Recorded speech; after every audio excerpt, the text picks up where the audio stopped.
है आप सभी लोग का आपके अपने YouTube channel live study Allahabad पर। तो जैसा कि आपको पता है, प्रत्येक दिन शाम को 7 बजे से हम लोग इकोनॉमिक्स के प्रीवियस ईयर क्वेश्चन पेपर को सॉल्व करते हैं। अर्थात ये हमारी इकोनॉमिक्स की प्रैक्टिस सेशन होती है। और वहीं दूसरी तरफ हमारी इकोनॉमिक्स की जो दूसरी क्लास होती है वो लाइव स्टडी इलाहाबाद के मोबाइल एप्लीकेशन पे होता है, जहाँ पे आपको इकोनॉमिक्स के अलग अलग बैच देखने को मिलेंगे। और अलग अलग बैचेज में आपको आपके सिलेबस के अकॉर्डिंग एक रणनीति के तहत इकोनॉमिक्स के कंप्लीट कंटेंट दिए जा रहे हैं, ताकि कम समय में बेहतर ढंग से आप इकोनॉमिक्स को सीख सकें, समझ सकें और सफलता को सुनिश्चित कर सकें। जैसे कि आपको आपके सिलेबस के अकॉर्डिंग इकोनॉमिक्स की कंप्लीट थियरी पढ़ाई जा रही है। इसकी लाइव क्लास होती है। अगर आप लाइव क्लास में नहीं जुड़ते हैं तो बाद में आपको रिकॉर्डेड क्लास भी मिल जाता है। तो सिंपल सटीक साधारण भाषा में मेरे द्वारा ही आपको कंप्लीट इकोनॉमिक्स की थियरी पढ़ाई जा रही है। इसके अतिरिक्त कंप्लीट आपको यहाँ पे इकोनॉमिक्स का नोट्स भी दिया जा रहा है, ताकि आप एक तरफ थियरी को पढ़िए और दूसरी तरफ नोट्स के माध्यम से रिवीजन करते रहिए। नोट्स मेरी खुद की हैंड राइटिंग का है, क्योंकि बहुत सारे बच्चों का ये कंप्लेन होता है कि सर इकोनॉमिक्स का नोट्स हमारे पास है तो, लेकिन समझ में नहीं आता है क्या पढ़ना है क्या छोड़ना है। तो आपकी इसी रिक्वायरमेंट को ध्यान में रखते हुए सिंपल सटीक साधारण भाषा में कंप्लीट इकोनॉमिक्स का नोट्स भी प्रोवाइड कराया जा रहा है। इसके अतिरिक्त यहाँ पे आपको टेस्ट सीरीज भी दिया जा रहा है। टेस्ट जरूर दीजिए। जब आप टेस्ट देते हैं तो आपको ये बात समझ में आती है कि गलती कहाँ पे हो रही है, गलती क्यों हो रही है, उसमें सुधार करिए, फिर अगला टेस्ट दीजिए, जिससे आपकी एक्यूरेसी बेहतर हो पाए। आपको यहाँ पे प्रीवियस के क्वेश्चन पेपर भी प्रोवाइड किए जा रहे हैं और करंट भी आपको प्रोवाइड किया जा रहा है। मतलब सब कुछ कवर कराना हमारी जिम्मेदारी है। बस आप ईमानदारी से इन सभी कंटेंट को एप्लीकेशन पे ठीक से फॉलो करते रहिए, यूट्यूब पे प्रैक्टिस करते रहिए। मैं निश्चित तौर पे कह सकता हूँ कि बहुत ही कम समय में आप इकोनॉमिक्स को सीख सकते हैं, समझ सकते हैं और सफलता को सुनिश्चित कर सकते हैं। बात करें एडमिशन की, तो लाइफ टाइम की वैलिडिटी के साथ आपको एडमिशन मिलता है। लाइफ टाइम की वैलिडिटी के साथ एडमिशन फीस केवल और केवल 2000 रुपये है। तो जो लोग भी एडमिशन लेना चाहते हैं, डिस्क्रिप्शन बॉक्स में जाइए, लाइव स्टडी इलाहाबाद के मोबाइल एप्लीकेशन का लिंक आपको मिल जाएगा। एप्लीकेशन को डाउनलोड कर लीजिएगा और वहां से आप डायरेक्ट कोर्स को परचेज कर सकते हैं, जिस एग्जाम की भी आप तैयारी करना चाहते हैं। साथ ही साथ किसी भी प्रकार की इंक्वायरी के लिए ये जो नंबर है, इस नंबर पे आप मुझे कॉल कर सकते हैं या व्हाट्सएप मैसेज कर सकते हैं। आपको इकोनॉमिक्स का सभी बैच मिल जाएगा यहाँ पे, जैसे उत्तर प्रदेश में TGT, PGT, GIC lecturer, LT grade. Bihar में आपको टीआरई 4.0, 5.0 का बैच मिल जाएगा। बिहार में सेट और बेट का बैच मिल जाएगा। मध्य प्रदेश में वर्ग 1, मध्य प्रदेश में वर्ग 2, मध्य प्रदेश में वर्ग 3, मध्य प्रदेश में सेट, उत्तराखंड में लेक्चरर, उत्तराखंड में एलटी, यूजीसी नेट, छत्तीसगढ़ में सेट, झारखंड में टीजीटी, झारखंड में पीजीटी, DSSB, अलग अलग राज्यों में असिस्टेंट प्रोफेसर, एमबीएस, केबीएस और अन्य परीक्षाओं के बैच आपको यहाँ पे मिल जाएंगे। So good evening everybody. अब हम लोग मूव करते हैं अपने सेशन के तरफ। तो जो लोग भी एडमिशन लेना चाहते हैं, ठीक तरीके से सुचारू रूप से हमारे साथ जुड़ना चाहते हैं, वो यथाशीघ्र एडमिशन ले करके अपनी तैयारी प्रारंभ कर सकते हैं। Good evening everybody. अब हम लोग मूव करते हैं अपने सेशन के तरफ। और आज के सेशन का पहला प्रश्न आप लोगों के सामने ये रहा कि यदि राजकोषीय घाटे से उत्पादन में वृद्धि का लक्ष्य प्राप्त होता है, तब ऐसी स्थिति में अर्थव्यवस्था में क्या देखने को मिलेगा। बेसिकली आपको यही बताना है। चलिए, पहला प्रश्न आप लोगों के सामने ये रहा। एक सेकेंड।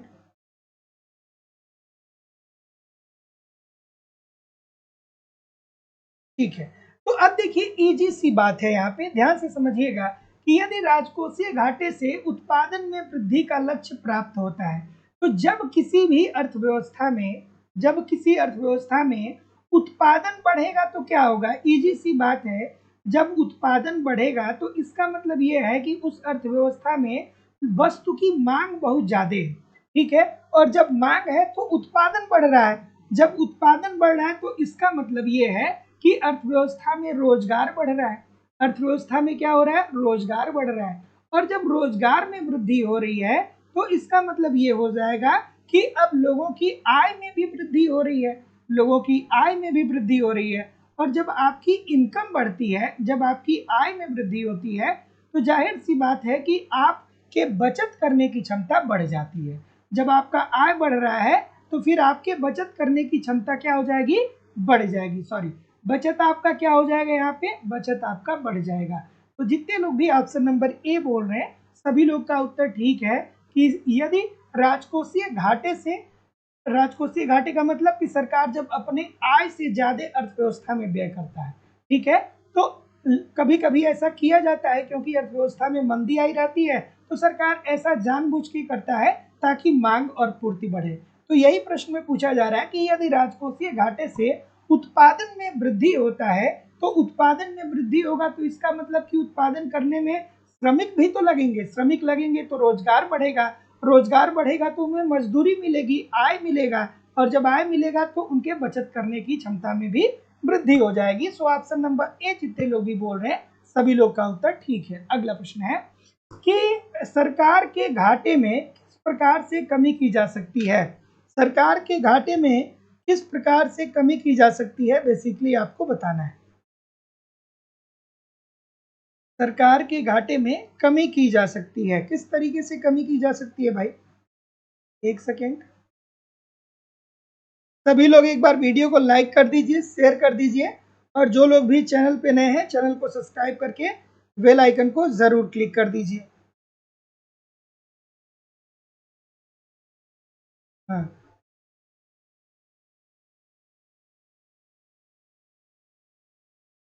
क्या उत्तर आ रहा है, क्या उत्तर आ रहा है? तो जैसा कि मैं देख पा रहा हूँ सी आप बोल रहे हैं। तो इजी सी बात है, बात को ध्यान से समझिएगा। सरकार के घाटे में किस प्रकार से कमी की जा सकती है?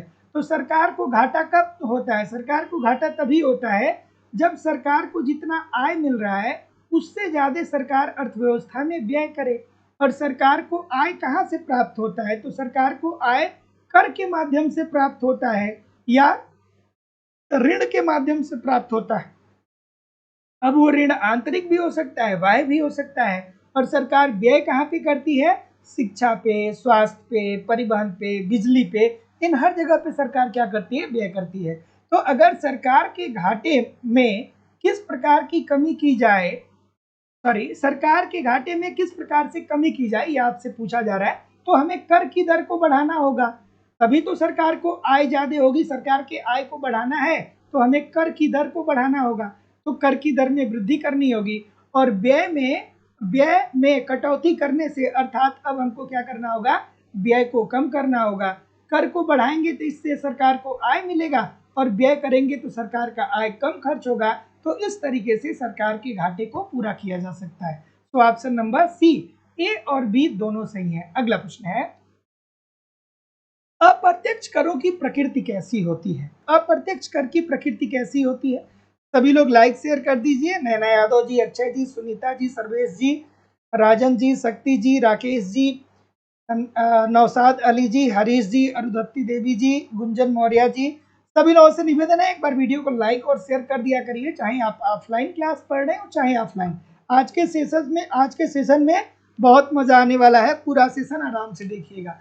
अब इस प्रश्न की बात करें तो देखिए बहुत सारे लोग गलत कर रहे हैं इस प्रश्न को। प्रश्न तो बहुत आसान है, प्रश्न देखने में बहुत आसान है, लेकिन बहुत प्रकार के लोग क्या कर रहे हैं? गलत कर रहे हैं। ठीक है, ठीक है। तो जो अप्रत्यक्ष कर होता है ये क्या होता है? ये प्रतिगामी कर होता है। और प्रतिगामी कर का मतलब क्या होता है? प्रतिगामी कर का मतलब ये होता है कि सभी आय वर्ग के ऊपर समान रूप से टैक्स लगता है। जैसे मान लीजिए कि आप एक पार्ले जी की बिस्किट खरीदते हैं, ठीक है, आप एक पार्ले जी का बिस्किट खरीदते हैं, तो पार्ले जी बिस्किट आप खरीदते हैं तो जो करोड़ों रुपए कमाता है वो भी 25 से 50 पैसे टैक्स देगा, और जो 5 रुपया कमा रहा है या जो बेरोजगार है वो भी पार्ले जी पे 25 से 50 पैसे का टैक्स देगा। तो सभी आय के ऊपर समान रूप से जब टैक्स पड़े तो इस प्रकार के कर को हम क्या बोलते हैं? प्रतिगामी कर बोलते हैं। और ये कहाँ पे देखने को मिलता है? ये अप्रत्यक्ष करों के अंतर्गत देखने को मिलता है। Option number B. अगला प्रश्न है, थोड़ा सा एडजस्ट करना होगा, इस प्रश्न का उत्तर करिए। अप्रत्यक्ष करों के संदर्भ में पूछा जा रहा है। अब देखिए प्रत्यक्ष या अप्रत्यक्ष कर से एक दो प्रश्न आपके पेपर में आते हैं, थोड़ा आराम से करिएगा कि अप्रत्यक्ष करों के संबंध में निम्न कथनों पे आपको विचार करना है, और निम्न कथनों पे विचार करके दिए गए कूट में सही उत्तर को चुनना है। जब आप एग्जामिनेशन हॉल में बैठिएगा तो ये वाला टर्म जरूर पढ़िएगा, क्योंकि कभी कभी सही की जगह पे गलत दे देता है और आते हुए प्रश्न को बच्चे गलत करके चले आते हैं। चलिए क्या उत्तर आ रहा है, तो चलिए देखते हैं। तो अप्रत्यक्ष कर का प्रभाव सभी आय समूह के लोगों पर समान रूप से पड़ता है। वही तो मैंने आपको अभी बताया था कि अगर जो पार्ले जी का पैकेट आप खरीद रहे हैं, तो पार्ले जी का पैकेट खरीद रहे हैं तो डजेंट मैटर कि आप अमीर हैं कि गरीब हैं, आपको उतना टैक्स देना होगा जितना उस पर टैक्स लगता है। तो ये बात तो बिल्कुल ठीक है। आगे, अप्रत्यक्ष करों का प्रभाव सभी आय समूह के लोगों पर भिन्न भिन्न होता है। नहीं, भिन्न भिन्न नहीं होता है, एक समान होता है, समान रूप से होता है। सो ऑप्शन नंबर, जितने लोग भी क्या बोलेंगे, ए बोलेंगे ना, सभी लोग का उत्तर यहाँ पे बिल्कुल ठीक हो जाएगा। इसी में कोई बी भी बोल रहा है, बी क्यों बोल रहे हैं भाई, बी क्यों बोल रहे हैं इतने सारे लोग, ए होगा, है ना। सो option number A this is the right answer हो जाएगा। इजी सी बात है। अप्रत्यक्ष कर ऐसे कर होते हैं जब आप वस्तुओं को खरीदते हैं, जैसे ग्रोसरी स्टोर पे जाते हैं ना, तो वहाँ पे आप बहुत प्रकार की वस्तुओं को खरीदते हैं, लेकिन उस पर आपको टैक्स भी देना होता है। तो डजेंट मैटर कि अमीर व्यक्ति ग्रोसरी स्टोर से वस्तु को खरीद रहा है या गरीब व्यक्ति, सबको समान रूप से कर देना होगा। अगला प्रश्न, समस्त मांग से संबंधित निम्नलिखित कथनों पे विचार करिए। समस्त मांग से संबंधित निम्नलिखित कथनों पे आपको विचार करना है और सही कूट का चयन करना है। चलिए कूट का चयन करके बताइए। चलिए, तो देखिए समस्त मांग से संबंधित, तो देखिए भैया, अर्थव्यवस्था में जब किसी वस्तु की मांग में वृद्धि होती है, तो मांग में वृद्धि होने का मतलब क्या है कि उस वस्तु को बहुत सारे लोग लाइक कर रहे हैं, वो उस वस्तु को बहुत सारे लोग प्रयोग कर रहे हैं।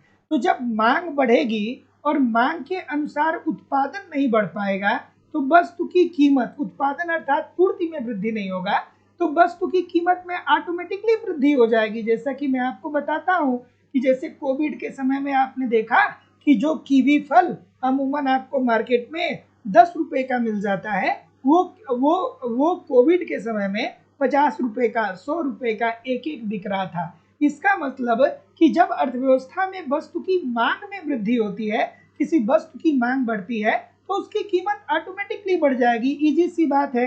आप जैसे देखिए, जब शादी विवाह का मौसम आता है, जिसमें शादी विवाह पड़ता है, मतलब जिसे लगन बोलते हैं, तो उसमें क्या होता है कि उस समय आलू, प्याज और अन्य जितनी भी सब्जियां होती हैं, उनकी कीमत बढ़ जाती है। क्यों बढ़ जाती है? इसलिए बढ़ जाती है क्योंकि मार्केट में डिमांड ज्यादा हो जाती है।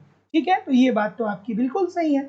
आगे देखते हैं, समस्त मांग में वृद्धि होने पे कीमत में कमी आएगी। नहीं भैया, मांग बढ़ेगा तो कीमत कैसे कम होगा, कीमत कम ही नहीं हो सकता है। सो ऑप्शन नंबर, जितने लोग भी बी बोल रहे हैं, ये केवल और केवल एक सही है, सभी लोग का उत्तर ठीक है। अगला, ऐसी जमाएं जो खाताधारी की मांग पर बैंक द्वारा भुगतान योग्य है, उसे हम लोग क्या कहते हैं। देखिए कितना खूबसूरत सा प्रश्न है, मजेदार सा प्रश्न है, बहुत बार ये पूछा गया। ऐसी जमाएं जो खाताधारी की मांग पर बैंक द्वारा भुगतान किया जाता है। ठीक है, तो देखिए बार बार पूछा जाता है ये प्रश्न, तो इसे हम लोग बोलते हैं मांग जमा। तो मांग जमा का मतलब ये है कि मान लीजिए कि आप एक खाता धारक हैं और आपने बैंक में पैसा जमा किया है, तो बैंक में आपने पैसा जमा किया है और आप जब चाहें तब उसे आप क्या कर लें, बैंक से भुगतान करा लें। तो इस प्रकार की जमा को हम लोग क्या बोलते हैं, इस प्रकार की जमा को मांग जमा बोलते हैं। तो ऐसी जमाएं जो खाताधारी की मांग पर बैंक द्वारा भुगतान योग्य होती है, उसे हम लोग क्या बोलते हैं, मांग जमा बोलते हैं। Option number A. अगला, कि निम्नलिखित में से किन जमाओं की परिपक्वता अवधि निश्चित नहीं होती है। कौन सी ऐसी जमा होती है जिसकी कोई परिपक्व अवधि नहीं होती है। जैसे आप फिक्स डिपॉजिट करते हैं, बैंक में पैसा जमा करते हैं, तो आप फिक्स डिपॉजिट करते हैं। जब फिक्स डिपॉजिट करते हैं तो वहाँ पे 5 साल 10 साल की बात होती है ना, कि हम साल भर के लिए या 2 साल के लिए या 5 साल के लिए या 10 साल के लिए फिक्स कर रहे हैं। लेकिन ये क्या पूछ रहा है, ये पूछ रहा है कि निम्नलिखित में से किन जमा, ऐसी कौन सी जमा है जिसकी कोई परिपक्व अवधि निश्चित नहीं होती है।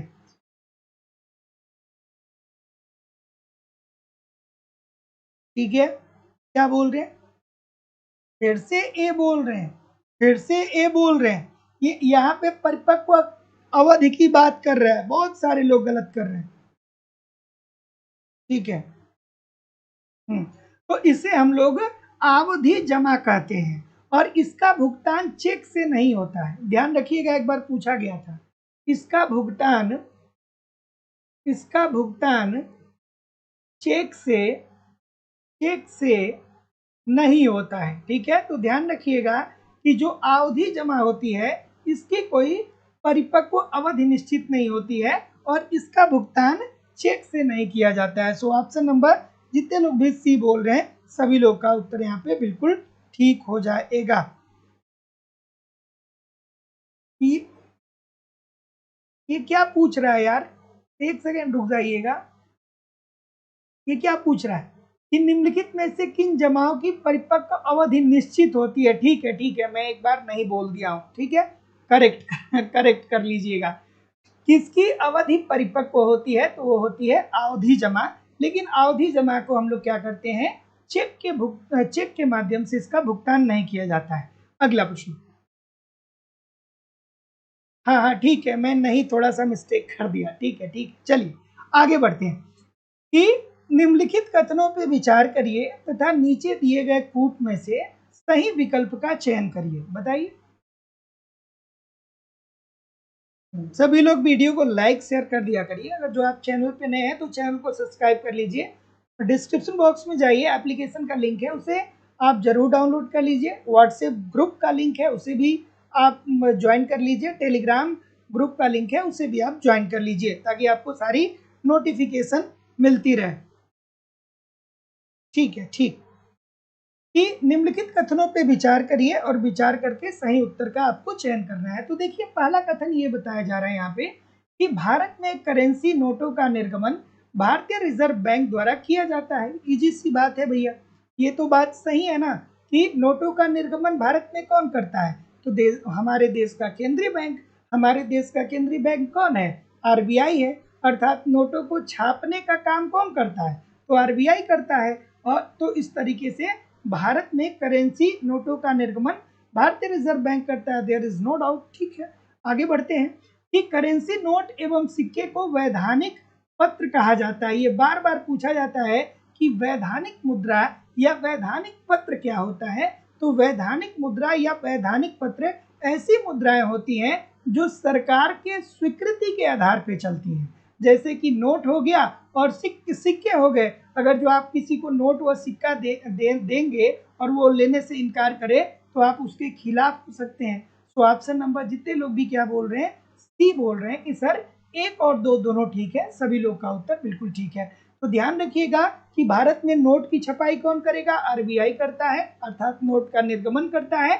और वैधानिक मुद्रा या वैधानिक पत्र किसे कहते हैं, तो वैधानिक मुद्रा ऐसी मुद्रा होती है जो सरकार की स्वीकृति के आधार पर चलती है। अर्थात जैसे नोट हो गया 500 रुपए के, 20 रुपए के, उसके साथ साथ 50 रुपए के, 200 रुपए के, तो ये सब वैधानिक है। और सिक्के जो है वो भी वैधानिक मुद्रा है। अगला कि मुद्रा पूर्ति की M1 बराबर होता है। अब देखिए कितना खूबसूरत सा प्रश्न आ गया आपके सामने, थोड़ा आराम से करिए। हाँ, क्या बोल रहे हैं, M1 किसके बराबर होता है। तो अब यहाँ पे 3-4 चीजें जो है आपकी परीक्षा में पूछी जाती हैं। सबसे पहले तो पूछा जाता है कि M0 को क्या बोलते हैं, तो M0 को आरक्षित मुद्रा कहा जाता है। M0 को क्या कहा जाता है, आरक्षित मुद्रा कहा जाता है। और M0 की अवधारणा किस समिति के द्वारा दी गई थी, ये भी पूछा जाता है। तो रेड्डी समिति के द्वारा दी गई थी। किसके द्वारा दी गई थी, रेड्डी समिति के द्वारा दी गई थी। अब एक बात और आपको ध्यान में होना चाहिए कि सर जी M1, M2, M3, M3, M4 ये क्या है, या इसकी अवधारणा किसने दिया था, तो इसकी अवधारणा जो दी गई थी वो चक्रवर्ती समिति के द्वारा दी गई थी। किसके द्वारा, चक्रवर्ती समिति के द्वारा दी गई थी। और ये M1, M2, M3, M4 क्या है, बहुत सारे लोग को नहीं समझ में आता होगा कि सर जी नहीं आया कि M1, M2, M3, M4 क्या होता है। तो देखिए, जैसे आरबीआई ने अर्थव्यवस्था में जो मुद्रा डाला है उसी को उन्होंने M1, M2, M3, M4 के रूप में कोडित किया है। ठीक है, तो आरबीआई ने जो अर्थव्यवस्था में मुद्रा डाला है उसको M1, M2, M3, M4 के रूप में कोडित किया गया है, जिसमें आप देखते हैं कि M1 के अंतर्गत क्या आता है, M1 के अंतर्गत नोट व सिक्के आते हैं। ठीक है, नोट व सिक्के, इसीलिए कहा जाता है कि M1 सबसे तरल होता है। M1 को क्या बोलते हैं, M1 को बोलते हैं संकीर्ण मुद्रा अर्थात नैरो मनी। संकीर्ण मुद्रा या नैरो मनी, संकीर्ण मुद्रा या नैरो मनी। और M3 को क्या बोला जाता है, तो M3 को विस्तृत मुद्रा कहा जाता है। M3 को क्या कहा जाता है, विस्तृत मुद्रा कहा जाता है। अब एक बात और ध्यान में रखिएगा कि आपने ये तो देख लिया कि सर M1 को संकीर्ण मुद्रा कहते हैं, M3 को विस्तृत मुद्रा कहते हैं, लेकिन सर फिर M2 को क्या बोलेंगे, तो M2 को भी संकीर्ण मुद्रा बोलेंगे, और तो फिर M4 को क्या बोलेंगे, तो M4 को विस्तृत मुद्रा बोलेंगे। तो M1, M2 को संकीर्ण मुद्रा और M3, M4 को विस्तृत मुद्रा कहा जाता है। तो चलिए इस प्रश्न का उत्तर करिए, क्या उत्तर आ रहा है। तो जितने लोग भी ए बोल रहे हैं कि sir ji CU is equal to D plus DD, सभी लोग का उत्तर यहाँ पे बिल्कुल ठीक हो जाएगा। ठीक है, CU क्या है, ये है व्यापारिक बैंक द्वारा निवल मांग जमा। ठीक है, ठीक है, व्यापारिक बैंक द्वारा निवल जमा, और फिर ये क्या करता है, डीडी को भी सम्मिलित करता है। सो ऑप्शन नंबर ए, बहुत बार बताया हूं। अगला, अब उसी तरीके से देखिए जो बात मैंने बताई थी, अब M2 में क्या शामिल होता है ये आपको बताना है। चलिए बताइए, M2 में क्या शामिल होता है। अब देखिए, ऐसे प्रश्नों के लिए आपको थियरी गहनता पूर्वक पढ़नी पड़ेगी। जो लोग भी थियरी नहीं पढ़ रहे आप जरूर पढ़िए, क्योंकि ये बहुत ज़रूरी सी चीज़ें हैं। और अगर जो ठीक से इसको एक क्रम से नहीं पढ़ेंगे तो बहुत सारी समस्याएं क्रिएट होती हैं, बहुत सारी भ्रांतियां दिमाग में चलती हैं। तो जो लोग भी अभी तक एडमिशन नहीं लिए हैं, एप्लीकेशन पे ले सकते हैं। कंप्लीट आपको थियरी पढ़ाई जा रही है, कंप्लीट आपको नोट्स दिया जा रहा है, टेस्ट सीरीज, प्रीवियस ईयर और करंट सब कुछ प्रोवाइड किया जा रहा है लाइफ टाइम की वैलिडिटी के साथ। तो एडमिशन लेने के लिए डिस्क्रिप्शन बॉक्स में जाके एप्लीकेशन से डायरेक्ट कोर्स परचेज कर सकते हैं, या किसी भी इंक्वायरी के लिए जो नीचे नंबर आ रहा है इस नंबर से कॉल या व्हाट्सएप मैसेज भी कर सकते हैं। तो अब यहाँ पे बात आती है कि सर M2 में क्या सम्मिलित करते हैं। तो देखिए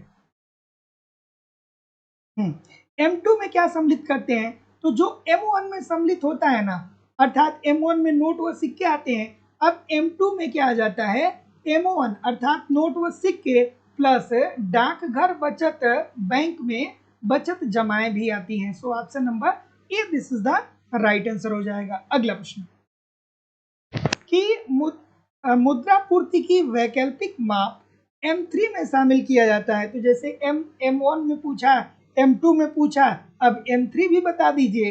एक प्रश्न आपका पक्का कंप्लीट होता है यहाँ पे, अगर जो इस 3 प्रश्न को ठीक तरीके से आप समझ रहे हैं तो एक प्रश्न पेपर में आपका पक्का कंफर्म होता है यहाँ से।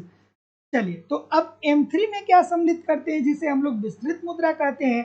तो M3 में सम्मिलित किया जाता है M1 को, जिसमें नोट व सिक्के आते हैं, और प्लस क्या शामिल कर देते हैं, व्यावसायिक बैंक की निवल आवधिक जमाएं। सो ऑप्शन नंबर, जितने लोग भी सी बोल रहे हैं सभी लोग का उत्तर यहाँ पे बिल्कुल ठीक होगा। अगला प्रश्न है कि निम्नलिखित में से क्या मुद्रा की पूर्ति में सम्मिलित नहीं किया जाता है। आराम से करिए।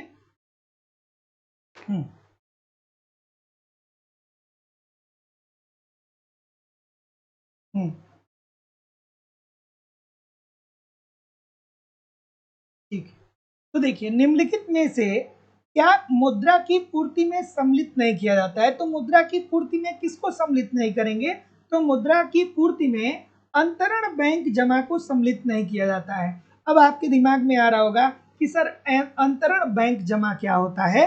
तो अंतरण बैंक जमा का मतलब होता है कि ये जो जमाएं होती हैं वो व्यवसायिक बैंक दूसरे व्यवसायिक बैंक के पास रखता है।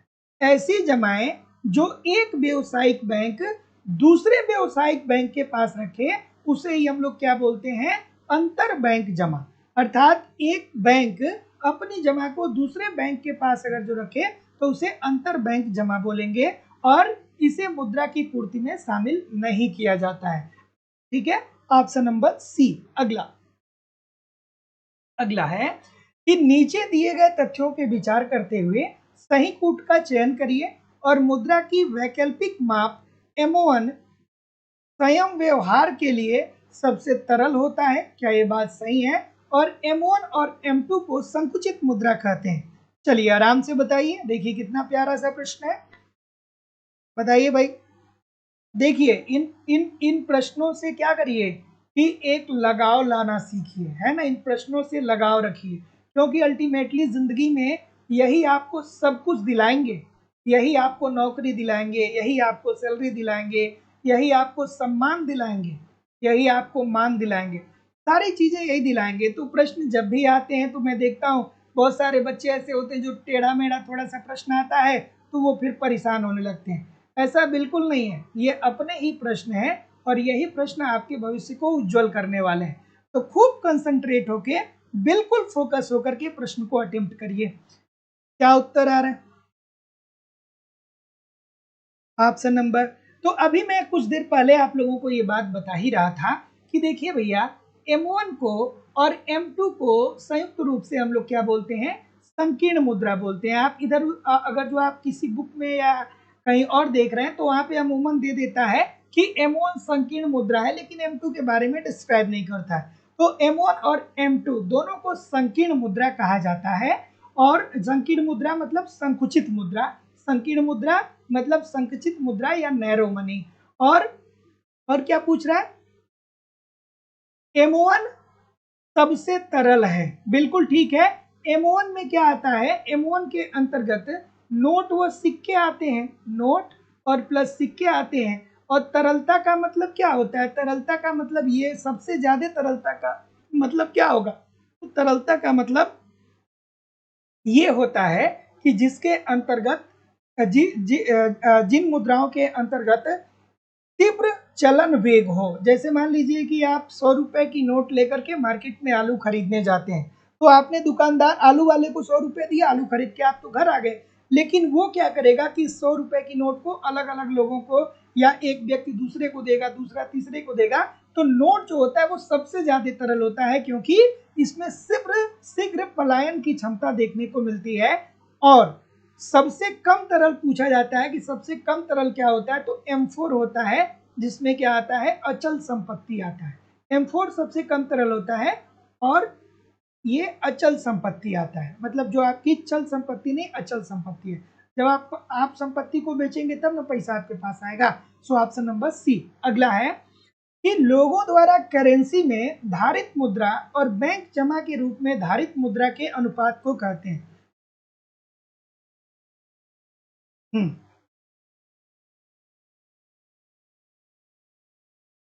क्या उत्तर आ रहा है? कि लोगों द्वारा करेंसी में धारित मुद्रा और बैंक जमा के रूप में धारित मुद्रा के अनुपात को क्या कहते हैं? क्या उत्तर आ रहा है? और देखिए दिमाग में कुछ परसेप्शन आप लोग मत पाला करिए, है ना। बहुत सारे बच्चों को मैं देखता हूँ कि दिमाग में गलत परसेप्शन पालने की वजह से असफल रह जाते हैं। हम आप लोगों को क्या नहीं पढ़ाता हूँ, क्या नहीं पढ़ाता हूँ बताइए? ऐसी कौन सा प्रश्न है या ऐसा कौन सा टॉपिक है, एप्लीकेशन पे हो गया चाहे यूट्यूब पे हो गया, क्या नहीं पढ़ाता हूँ? बशर्ते थोड़ा सा धैर्य बना करके पढ़िए तो ठीक है। क्या उत्तर आ रहा है? और देखिए एग्जाम का एक पैटर्न होता है, और उस एग्जाम का पैटर्न यही होता है कि जो आपका सिलेबस दिया गया है, अगर आपके सिलेबस में मांग दिया गया है तो मांग से प्रश्न बनेगा। अब किसी दूसरे गोले से प्रश्न बन के नहीं आ जाएगा। अगर उपभोक्ता व्यवहार दिया है तो उपभोक्ता व्यवहार से प्रश्न बनेगा। अगर जो मार्शल किन्स को पढ़ रहे हैं तो वहां से प्रश्न बनेगा, है ना। इंडियन इकोनॉमी पढ़ रहे हैं तो वहां से प्रश्न बनेगा। अंतर्राष्ट्रीय बाजार पढ़ रहे हैं, अंतर्राष्ट्रीय व्यापार पढ़ रहे हैं तो वहां से प्रश्न बनेगा, उसमें कहीं कोई डाउट ही नहीं है। अब आपके दिमाग में कोई कुछ कुंठा डाल दे तो वो आपकी टेंशन है। चलिए क्या उत्तर आ रहा है भाई? कि लोगों द्वारा करेंसी में धारित मुद्रा और बैंक जमा के रूप में धारित मुद्रा के अनुपात को क्या कहते हैं? तो जितने लोग भी ऑप्शन नंबर, देखिए सभी लोग गलत कर रहे हैं, सभी लोग गलत कर रहे हैं। इसे बोलते हैं करेंसी जमा अनुपात। इसे क्या बोलते हैं? इसे बोलते हैं करेंसी जमा अनुपात। और सभी लोग इसको क्या बोल रहे हैं, बैंक जमा अनुपात। अरे भाई बैंक जमा अनुपात यही आपने पढ़ा है। ये पूछ क्या रहा है, ये पूछ रहा है कि लोगों द्वारा करेंसी में धारित मुद्रा तथा बैंक जमा के रूप में धारित मुद्रा के अनुपात को क्या कहते हैं। ये अनुपात को पूछ रहा है, तो ये करेंसी जमा अनुपात होता है। इजी सी बात है। ऑप्शन नंबर ए जितने लोग भी कह रहे हैं सभी लोग का उत्तर यहाँ पे बिल्कुल ठीक हो जाएगा। अगला प्रश्न अब देखिए, ये नया ही तो प्रश्न है, बहुत सारे लोग गलत कर दिए जो अपने आप को बहुत ज्यादा तेजूखाओ समझते हैं या जिनको लगता है कि वो परीक्षाओं को बहुत अच्छे से समझते हैं, वो लोग भी तो गलत कर रहे हैं। क्या उत्तर आ रहा है भाई, ओवर कॉन्फिडेंस में नहीं रहिए। एक शिक्षक से ज्यादा आप नहीं जानते हैं कि परीक्षा में कैसे आएगा। मैं पिछले 5-6 सालों से पढ़ा रहा हूं। चलिए क्या उत्तर आ रहा है भाई, कि व्यावसायिक बैंकों द्वारा अपनी कुल जमा का जो नगद व्यावसायिक बैंकों द्वारा अपनी कुल जमा का जो अनुपात आरक्षित निधियों के रूप में रखा जाता है, ये हाँ अब ये थोड़ा अलग है, अब फिर ये बात अलग है, थोड़ा ध्यान समझिएगा कि व्यावसायिक बैंकों द्वारा कुल जमा का जो अनुपात आरक्षित निधियों के रूप में रखा जाता है उसको क्या कहा जाता है, तो उसको कहा जाता है आरक्षित निधि जमा अनुपात। अब इसके लिए अगर जो आप थियरी पढ़े हैं तो आप जानते होंगे, नहीं पढ़े होंगे तो इसको 1-2 लाइन में आप डिस्क्राइब नहीं कर सकते हैं क्योंकि इसके पीछे लंबी चौड़ी थियरी लगती है। So option number B according to the question this is the right answer हो जाएगा। अगला प्रश्न, कि उधार देने पर ऋण दर तथा उधार लेने पर ऋण दर के अंतर को क्या कहा जाता है।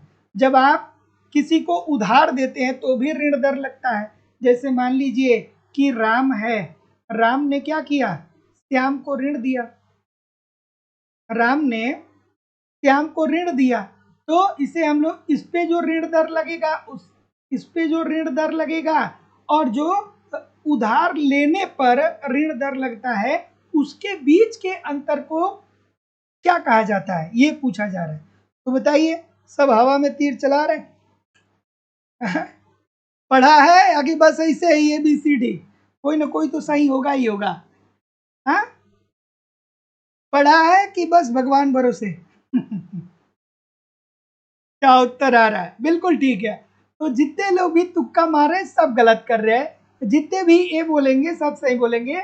इसे बोलते हैं कीमत लागत अंतर, ठीक है, इसे हम क्या बोलते हैं, कीमत लागत अंतर। तो याद रखिएगा कि उधार लेने पर ऋण दर तथा उधार लेने पर ऋण दर के अंतर को क्या कहा जाता है, तो इस अंतर को कीमत लागत अंतर कहा जाता है। Option number A this is the right answer हो जाएगा।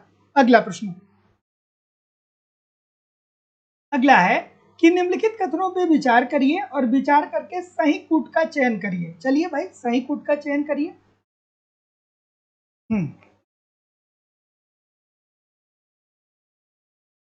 क्या उत्तर आ रहा है,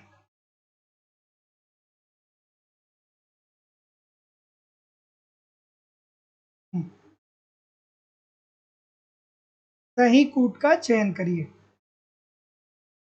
तो इजी सी बात है, समझिए इसको। देखिए व्यावसायिक बैंक लोगों की जमा को स्वीकार करते हैं, बिल्कुल ठीक है भैया। जो SBI हो गया या जितने भी बैंक हैं जिससे आप लोग लेन देन करते हैं वो सब के सब क्या है, व्यावसायिक बैंक है। और व्यावसायिक बैंकों से ही हम लोग क्या करते हैं, लेन देन करते हैं। हम लोग व्यावसायिक बैंकों से ही तो लेन देन करते हैं। जहाँ पे भी आप पैसा जमा करते हैं, जिस बैंक में भी जमा करते हैं वो व्यावसायिक बैंक ही है, क्योंकि RBI आपकी जमा को नहीं स्वीकार करता है। केंद्रीय बैंक में आप पैसा नहीं जमा करते हैं, आप व्यावसायिक बैंक में पैसा जमा करते हैं। उसके बाद देखते हैं कि व्यावसायिक बैंक अपनी जमा का एक अंश कर्ज अथवा निवेश साख के रूप में प्रदान करके अतिरिक्त मुद्रा का सृजन करते हैं, बिल्कुल ठीक है। व्यावसायिक बैंक ही तो साख का सृजन करते हैं ना, व्यावसायिक भी बैंक साख का सृजन करते हैं। अब साख के सृजन का पूरा एक टॉपिक बनता है कि साख का सृजन कैसे होता है, लेकिन एक लाइन में आपको मैं बता दूं, तो जैसे मान लीजिए कि 10 लाख रुपए आप ले करके गए और 5 वर्ष के लिए आपने फिक्स डिपॉजिट कर दिया किसी बैंक में। आपने 10 लाख रुपए लेके गए और 5 वर्षों के लिए आपने फिक्स डिपॉजिट कर दिया। जब आपने फिक्स डिपॉजिट कर दिया तो अब बैंक को पता चल गया कि 5 साल तक आप ये 10 लाख का प्रयोग या उपयोग नहीं करेंगे। तो ऐसी स्थिति में वो आप ही का पैसा क्या कर देता है, दूसरे को कर्ज के रूप में दे देता है। वो एक अनुमान लगाता है और उसी के अनुमान पे जितना आपने पैसा दिया है उसका कई गुना वो साख का कई गुना वो मुद्रा की वैल्यू को बढ़ा देता है। इसे ही हम लोग क्या बोलते हैं, साख का सृजन करते हैं, सृजन कहते हैं। तो जितने लोग भी सी कह रहे हैं सभी लोग का उत्तर ठीक है। अगला प्रश्न है कि यदि देश के व्यावसायिक बैंक में सभी खाताधारी अपनी जमा एक ही समय पे वापस ले लें तब ऐसी स्थिति में क्या होगा।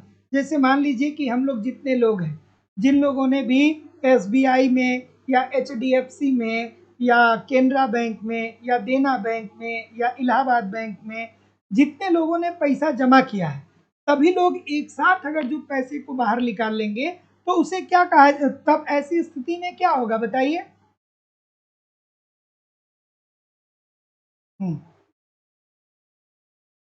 अब जितने भी डी बोल रहे हैं सब बुद्धू हैं, डी वाले सब बुद्धू हैं, बुद्धू। बुद्धू का मतलब समझते हैं, डी वाले सब बुद्धू हैं। बुद्धू का मतलब समझते हैं क्या होता है। अरे भाई, जब व्यावसायिक बैंक साख का सृजन करते हैं, और अभी मैंने आपको बताया कि जब आप पैसा जमा करते हैं तो आप ही के पैसे का वो प्रयोग करते हैं दूसरे को ऋण देने में। आप ही के, आप अगर जो 10 लाख रुपए एफडी 5 साल के लिए कर रहे हैं तो वो उस पैसे को दूसरे को दे देते हैं। तो ऐसी स्थिति में प्रत्येक खाताधारी की आवश्यकता की पूर्ति बड़े आसानी से कर लेंगे, ऐसा हो ही नहीं पाएगा, ऐसा संभव ही नहीं है। बैंक क्या निकल जाएगा, दिवालिया निकल जाएगा, क्योंकि बैंक ने साख का सृजन किया है और उसके पास कोई अपना पैसा नहीं है। वो जो जमाकर्ता पैसा रखे हैं उसी पैसे के माध्यम से वो क्या कर रहा है, साख का सृजन कर रहा है। तो ये बात गलत हो जाएगी, बैंक क्या हो जाएगा, विफल हो जाएगा, बैंक दिवालिया हो जाएगा। बैंक क्या हो जाएगा, दिवालिया हो जाएगा।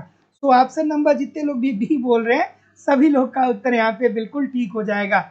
यही बात मैं बता रहा हूँ, फिर भी सभी लोग यही गलत कर रहे हैं। अगला प्रश्न। तो किसी ने बताया नहीं कि बुद्धू का मतलब क्या होता है। बुद्धू का मतलब क्या होता है बताओ यार। चलिए, इस प्रश्न का उत्तर करिए कि अंतर्मुखी व्यापार नीति का मतलब क्या होता है। क्या खूबसूरत सा प्रश्न है कि अंतर्मुखी व्यापार नीति, अंतर्मुखी व्यापार नीति क्या होता है।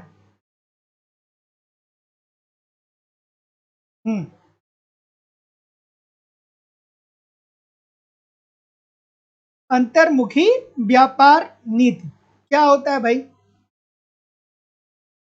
तो चलिए देखते हैं। अंतर्मुखी व्यापार नीति मैं बार बार आप लोगों से कहता हूं, हाँ, कि जो प्रथम 7 पंचवर्षीय योजना थी ना, प्रथम 7 पंचवर्षीय योजना, 7 पंचवर्षीय योजना, इस योजना को अगर जो आप पढ़ेंगे,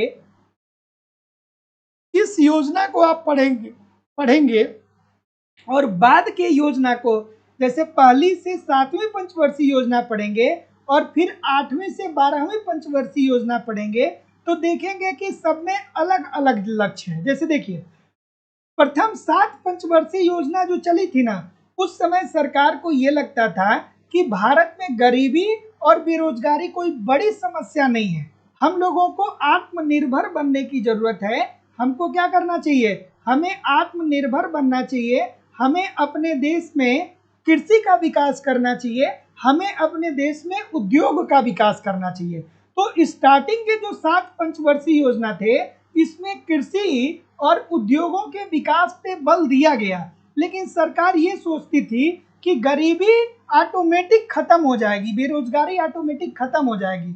लेकिन जब 8वीं पंचवर्षीय योजना आती है और उसके बाद जितनी भी पंचवर्षीय योजना आती है, उसमें क्या सरकार देखती है, मतलब 7वीं पंचवर्षीय योजना तक सरकार ये देख लेती है कि गरीबी और बेरोजगारी बड़े पैमाने पे आ गई। उसके बाद सरकार मेजर तौर पे बहुत सारी पंचवर्षीय योजनाओं में गरीबी और बेरोजगारी से उन्मूलन के लिए बहुत सारी योजनाएं बनाई, लेकिन स्टार्टिंग की जो 7 पंचवर्षीय योजना थी उसमें मुख्य रूप से सरकार का उद्देश्य था आत्मनिर्भर, गरीबी और उद्योग का विकास करना। तो ये बात तो अब आइए देखते हैं अंतर्मुखी व्यापार नीति क्या हुआ। ठीक है। तो अंतर्मुखी व्यापार नीति को क्या कहा जाता है, तो तकनीकी रूप से इस नीति को आयात प्रतिस्थापन कहा जाता है। जैसे हमने कहा ना कि हमने चीन से युद्ध लड़ा था, हमने पाकिस्तान से युद्ध लड़ा था, हमने सूखा भी देखा, हमने इमरजेंसी भी देखा। तो हमारे जो देश की सरकार थी उसका ये था कि भैया जो हमारी घरेलू मांग है उसकी पूर्ति घरेलू उद्योगों के माध्यम से ही हो जाए। तो ये बात बिल्कुल ठीक है और यही बात अंतर्मुखी व्यापार नीति को बताती है। आगे, इस नीति का उद्देश्य घरेलू उत्पादन के बदले आयात द्वारा पूर्ति करना था। फिर जितने बोल रहे हैं फिर बुद्धू हो, ठीक है, क्योंकि अब देखिए यार, जब दोनों आप बोल रहे हो तो दिमाग कहाँ पे। देखो, इस नीति का उद्देश्य घरेलू उत्पादन के बदले आयात द्वारा पूर्ति करना। अरे जब आयात का प्रतिस्थापन करना है तो आयात का पूर्ति कैसे होगा भाई, आयात के द्वारा वस्तु की पूर्ति कैसे होगा। हम लोग तो ये चाहते थे ना कि हम लोग वस्तुओं के आयात को बढ़ा, हम लोग वस्तु के आयात को कम करें और घरेलू अर्थव्यवस्था में जो हमारी वस्तु की मांग है उसी से हमारी पूर्ति, मतलब जो हमारी घरेलू उद्योग हैं उसी के माध्यम से हमारे घरेलू मांग हो जाए, हमें आयातों पे बहुत ज़्यादा डिपेंड ना होना पड़े। तो ये तो गलत हो जाएगा ना भाई। तो जितने लोग भी ऑप्शन नंबर ए बोल रहे हैं सभी लोग का उत्तर ठीक होगा, ऑप्शन नंबर सी नहीं होगा, option number A this is the right answer हो जाएगा। अगला प्रश्न, ये आप नहीं बता रहे हैं तो इसलिए नहीं बता रहे हैं क्योंकि आप फोकस नहीं है, क्लास में फोकस रहिए। अगर जो फोकस नहीं रहेंगे तो कैसे काम चलेगा भाई। इस प्रश्न का उत्तर करिए और सभी लोग थोड़ा वीडियो को लाइक शेयर कर दिया करिए, क्लास आपकी है, आप नहीं लाइक करोगे, आप नहीं शेयर करोगे तो फिर करेगा कौन भाई। सभी लोग वीडियो को एक बार लाइक कर दीजिए, शेयर कर दीजिए और जो लोग भी चैनल पे नए हैं चैनल को सब्सक्राइब करके बेल आइकन को जरूर क्लिक कर लीजिए। ईच एंड एवरी डे आपकी क्लास होती है 7:10 पे, मैं लाइव आ जाता हूँ, एक संडे को क्लास नहीं होती है। चलिए अगला प्रश्न, अगला प्रश्न कि आयात संरक्षण के लिए कितने प्रकार के प्रयास किए जाते हैं। अब इस प्रश्न को भी बहुत सारे लोग गलत कर रहे हैं, ठीक है। तो आयात संरक्षण का मतलब ये होता है कि हमको आयात की मात्रा को कम करना है, आयात मात्रा कम करना है, हमको आयात की मात्रा कम करना है। और आयात की मात्रा को कम करने के लिए सरकार 2 विधियों को अपनाती है। कौन कौन सी विधि, पहला सरकार प्रशुल्क निर्धारित कर देती है, प्रशुल्क, ठीक है।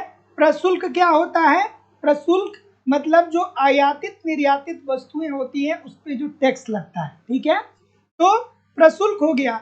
और दूसरा होता है कोटा, कोटा, कोटा के अंतर, कोटा को हम लोग और क्या कहते हैं, अभ्यंश कहते हैं, सॉरी, कोटा या अभ्यंश। दूसरा क्या होता है, कोटा या अभ्यंश,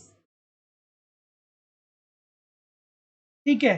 अभी ये काम किसने किया, अभी अमेरिका का डोनाल्ड ट्रंप ने किया ना, भारत पे 40% टैरिफ बढ़ा दिए, 50% टैरिफ बढ़ा दिया। इससे क्या होगा, इससे ये होगा कि जो वस्तु पहले हम आसानी से अंतर्राष्ट्रीय बाजार में बेच दे रहे थे कम कीमतों पर, अब उस पर वो ज़्यादा हमसे प्रशुल्क ले रहे हैं। तो अब ऑटोमेटिक सी बात है कि हमारी लाभ में, या तो हमारी लाभ में कमी आ जाए या हम अब अंतर्राष्ट्रीय बाजार में वस्तुओं की बिक्री को ही रोक दें। यही 2 ऑप्शन है। तो या तो आप अपने लाभ को कम करके वस्तुओं को बेचिए, क्योंकि अंतर्राष्ट्रीय बाजार में बहुत सारे क्रेता, बहुत सारे विक्रेता हैं, पूर्ण प्रतियोगिता की अवधारणा वहां पे प्रचलित है। सो ऑप्शन नंबर जितने लोग भी ए बोल रहे हैं सभी लोग का उत्तर ठीक है। अगला, और कोटा के अंतर्गत क्या होता है कि जैसे सरकार ने निर्धारित कर दिया कि हम आपसे 5,000 करोड़ की वस्तु लेंगे, या हम आपसे 50 कुंटल ही वस्तु लेंगे, या हम आपसे केवल 50 क्वांटिटी में कोई वस्तु लेंगे, तो अगर जो क्वांटिटी निर्धारित की जाए तो वो कोटा हो जाएगा। अगला, अगला प्रश्न है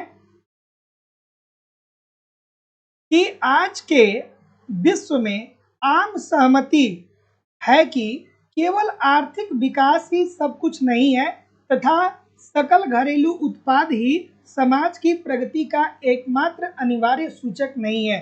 यह स्टेटमेंट किसका है बताइए, किसका स्टेटमेंट है?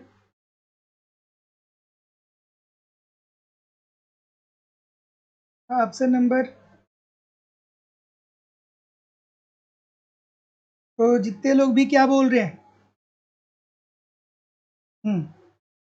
आर्थिक सुधारों के संदर्भ में ये बात के आर नारायणन के द्वारा कही गई थी। ठीक है, आर्थिक सुधारों के संदर्भ में ये स्टेटमेंट किसके द्वारा दिया गया था? के आर नारायणन के द्वारा दिया गया था।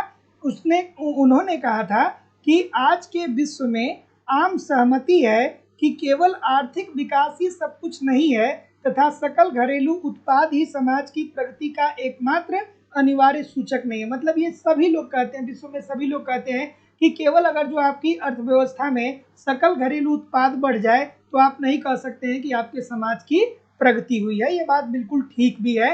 मानव के कल्याण में बेहतरी होनी चाहिए, उत्पाद में बेहतरी होने से कुछ नहीं होता है। अगला प्रश्न है, थोड़ा सा इसे एडजस्ट करना होगा, आराम से करिएगा, ये बहुत महत्वपूर्ण प्रश्न है, कई परीक्षाओं में अलग अलग जगहों पे ये पूछा गया है, थोड़ा आराम से इसे पढ़ के करिएगा। चलिए, और आप लोगों की इकोनॉमिक्स की जो दूसरी क्लास है वो लाइव स्टडी इलाहाबाद की मोबाइल एप्लीकेशन पे होती है, जहाँ पे आपको इकोनॉमिक्स के अलग अलग बैच देखने को मिलेंगे और अलग अलग बैच में आपको आपके सिलेबस के अकॉर्डिंग इकोनॉमिक्स के कंप्लीट कंटेंट प्रोवाइड किए जा रहे हैं। जैसे कि आपको थियोरी पढ़ाई जा रही है, थियोरी जरूर पढ़िए। एक बार अगर जो इकोनॉमिक्स की थियोरी को एक क्रम से पढ़ लिए तो मैं निश्चित तौर पे कह सकता हूँ कि ये जो कन्फ्यूजन और भ्रांति की स्थिति दिमाग में बनी रह रही है ये सब दूर हो जाएगी। सिंपल सटीक साधारण भाषा में मेरे द्वारा ही आपको पढ़ाया जाता है। इसकी लाइव क्लास होती है, लाइव क्लास में नहीं जुड़ेंगे तो बाद में रिकॉर्डेड क्लास मिल जाएगा। एक तरफ आप थियरी पढ़ते रहिए, दूसरी तरफ मैं खुद की हैंड राइटिंग का आपको नोट्स भी दे रहा हूँ, नोट्स के माध्यम से रिवीजन करते रहिए। आपको टेस्ट सीरीज दिया जा रहा है, टेस्ट दे करके देखिए गलती कहाँ पे हो रही है, जहाँ पे भी गलती हो रही है उसमें सुधार करिए, फिर अगला टेस्ट दीजिए, जिससे धीरे धीरे आपकी एक्यूरेसी बेहतर हो पाए। आपको प्रीवियस ईयर के क्वेश्चन पेपर भी दिए जा रहे हैं और करंट भी प्रोवाइड किया जा रहा है, सब कुछ प्रोवाइड किया जा रहा है। लाइफ टाइम की वैलिडिटी के साथ एडमिशन फीस केवल और केवल 2000 रुपए है। तो जो लोग भी एडमिशन लेना चाहते हैं डिस्क्रिप्शन बॉक्स में जाइए, लाइव स्टडी इलाहाबाद की मोबाइल एप्लीकेशन का लिंक आपको मिल जाएगा, एप्लीकेशन को डाउनलोड कर लीजिएगा और जिस एग्जाम की भी आप तैयारी करना चाहते हैं उस एग्जाम का कोर्स वहां से आप डायरेक्ट परचेज कर सकते हैं। अगर जो आप डायरेक्ट कोर्स नहीं परचेज कर पा रहे हैं या किसी भी प्रकार की आपकी इंक्वायरी है तो आप मुझे इस नंबर पे कॉल करिए या व्हाट्सएप मैसेज करिए। क्या उत्तर आ रहा है भाई बताइए? बी बोल रहे हैं, बी के अलावा कोई और है? चलिए देखते हैं, सब बी बोल रहे हैं। चलिए, वर्ष 1991 में भारत को विदेशी ऋणों के मामले में संकट का सामना करना पड़ा। सरकार अपने विदेशी ऋण के भुगतान करने की स्थिति में नहीं थी। बात बिल्कुल ठीक है भाई। जब 1991 का दौर आया ना तो उस समय भारत की अर्थव्यवस्था के पास केवल और केवल इतना ही पैसा बचा था कि वो 2 सप्ताह तक भारत की अर्थव्यवस्था को सुचारू रूप से हम लोग रन कर सकते थे, नहीं तो उसके बाद स्थिति दिवालिया होने की आ जाती। ठीक है, तो हमारे पास केवल और केवल इतना ही पैसा बचा था कि 2 सप्ताह तक हम अपनी अर्थव्यवस्था को सुगमता पूर्वक चला सकते थे। लेकिन ऐसी स्थिति में कमान दी गई मनमोहन सिंह जी को। मनमोहन सिंह जी को कमान दिया गया और मनमोहन सिंह जी ने एलपीजी मॉडल लेकर के आया और उन्होंने पूरी अर्थव्यवस्था को ओपन कर दिया और हम अब क्या हो गए, विश्व की सबसे तेजी से उभरती अर्थव्यवस्थाओं में हम एक हो गए। जहां पे हम दिवालिया होने वाले थे वहीं पे हम लोग अब क्या हो गए, विश्व की सबसे तेज आगे बढ़ने वाली अर्थव्यवस्थाओं में से एक हो गए, शायद तीसरे स्थान पे हम लोग आ गए थे। ठीक है, अब देखिए कारण क्या दे रहा है कि इस वित्तीय संकट का वास्तविक उद्गम स्रोत वर्ष 1980 के अर्थव्यवस्था में अकुशल प्रबंधन था। एब्सोल्युटली 100% ये बात सही है। तो जितने लोग भी क्या बोल रहे हैं, बी बोल रहे हैं कि कथन तथा कारण दोनों सत्य हैं तथा कथन कारण की व्याख्या भी कर रहा है। Option number B according to the question this is the right answer होगा। अगला निम्नलिखित में वे कौन सी श्रेणियां हैं जिसमें 1991 के आर्थिक सुधारों के बाद भी लाइसेंस व्यवस्था के अंतर्गत रखा गया? तो आपने देखा कि 1991 की जो आर्थिक सुधार की नीति आती है, चलिए पहले आप करिए। हम्म,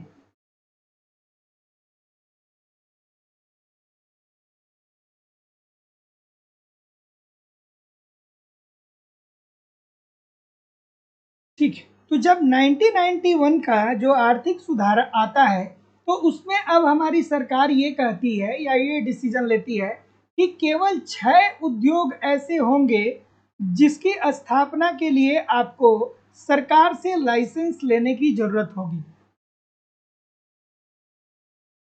ठीक है।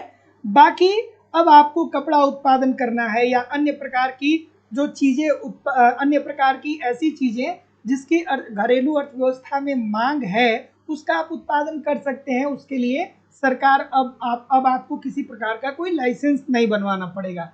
लेकिन 6 उद्योग ऐसे थे जिसमें आप उत्पादन करना चाहते हैं तो आपको लाइसेंस की जरूरत पड़ती है। तो पहला क्या था? तो भैया पहला था एल्कोहल, एल्कोहल अर्थात शराब। दूसरा सिगरेट, मतलब ये ऐसे थे जिससे समाज को नुकसान पहुंच सकता है। शराब अर्थात एल्कोहल। दूसरा क्या था? सिगरेट था। तीसरा रसायन था। चौथा विस्फोटक पदार्थ। पांचवा इलेक्ट्रॉनिक वस्तु। और छठवां जो था वो औषधि था। तो इसमें कौन कौन सा है? तो चलिए देखते हैं। एल्कोहल, ठीक है। इलेक्ट्रॉनिक, टेक्सटाइल नहीं था भाई, सिगरेट था, सिगरेट था। ठीक है। तो आपसे नंबर जितने लोग भी सी कह रहे हैं सभी लोग का उत्तर ठीक है। अगला कि व्यापार और निवेश अर्थव्यवस्थाओं के उदारीकरण के क्या उद्देश्य रहे हैं? व्यापार और निवेश के संदर्भ में उदारीकरण का मतलब, उदारीकरण का क्या उद्देश्य रहा है? सबसे पहले आपको ये जानना चाहिए कि उदारीकरण का मतलब क्या होता है। उदारीकरण का क्या मतलब होता है, बताइए कमेंट करके। क्या बोल रहे? ऑप्शन नंबर,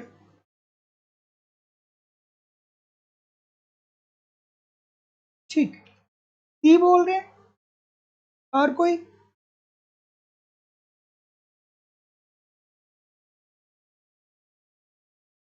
हाँ, ऑप्शन नंबर डी काफी लोग बोल रहे हैं। डी में ऐसा क्या देख लिया भाई? तो चलिए देखिए पढ़ते हैं कि स्थानीय उद्योगों की कार्यकुशलता को सुधारना। उदारीकरण आता है तो हम अपनी अर्थव्यवस्था को विश्व की अर्थव्यवस्था के साथ ओपन कर देते हैं ना, खोल देते हैं ना।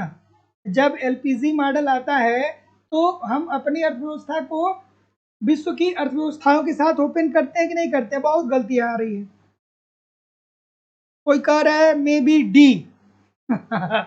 मे बी क्या होता है यार? ऐसे ही पेपर में करोगे मे बी डी? हाँ, बताइए गलती हो रही है। ऑप्शन आप बताएंगे मुझे? तो इजी सी बात है भैया। जब उदारीकरण आया तो ऐसी स्थिति में अब हमारी आयात की जो प्रवृत्ति है वो बढ़ गई। जब आयात बढ़ गई तो स्थानीय उद्योगों की कार्यकुशलता में सुधार लाना, ये तो गड़बड़ होगा ना। प्रौद्योगिकी की अंतर्राष्ट्रीय प्रतिस्पर्धा की क्षमता को प्रोत्साहित करना, ये बात आपकी बिल्कुल ठीक है, ये बात बिल्कुल ठीक है। जैसे मान लीजिए रूस की कंपनी है या चीन की कंपनी है, वो जब भारत में वस्तु को बेचेगी या भारत में जब टेक्नोलॉजी को बेचेगी, तो हम लोग भी देखेंगे ना कि वो किस तरीके से वस्तुओं को बना रहे हैं। तो उससे क्या होगा? हमारी टेक्नोलॉजी प्रोत्साहित होगी। बिल्कुल ठीक है। अगला, विदेशी निवेश को हम आकर्षित करेंगे कि भैया आप हमारे यहाँ आइए और निवेश करिए। तो ऑप्शन नंबर जितने लोग भी बी बोलेंगे सभी लोग का उत्तर यहाँ पे बिल्कुल ठीक हो जाएगा। अगला।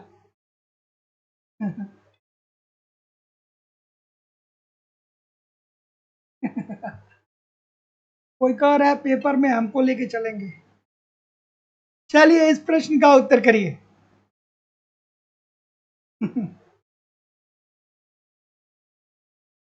भारत हमारे साम्राज्य की धुरी है।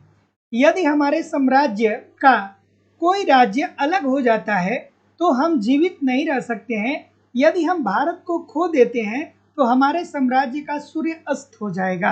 ये बात किसने कही थी? आई होप कि मुझे लग रहा है कि 2-3 दिन पहले भी मैंने करवाया था इस प्रश्न को।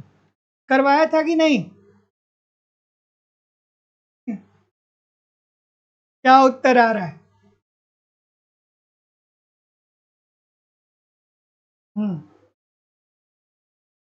ऑप्शन नंबर,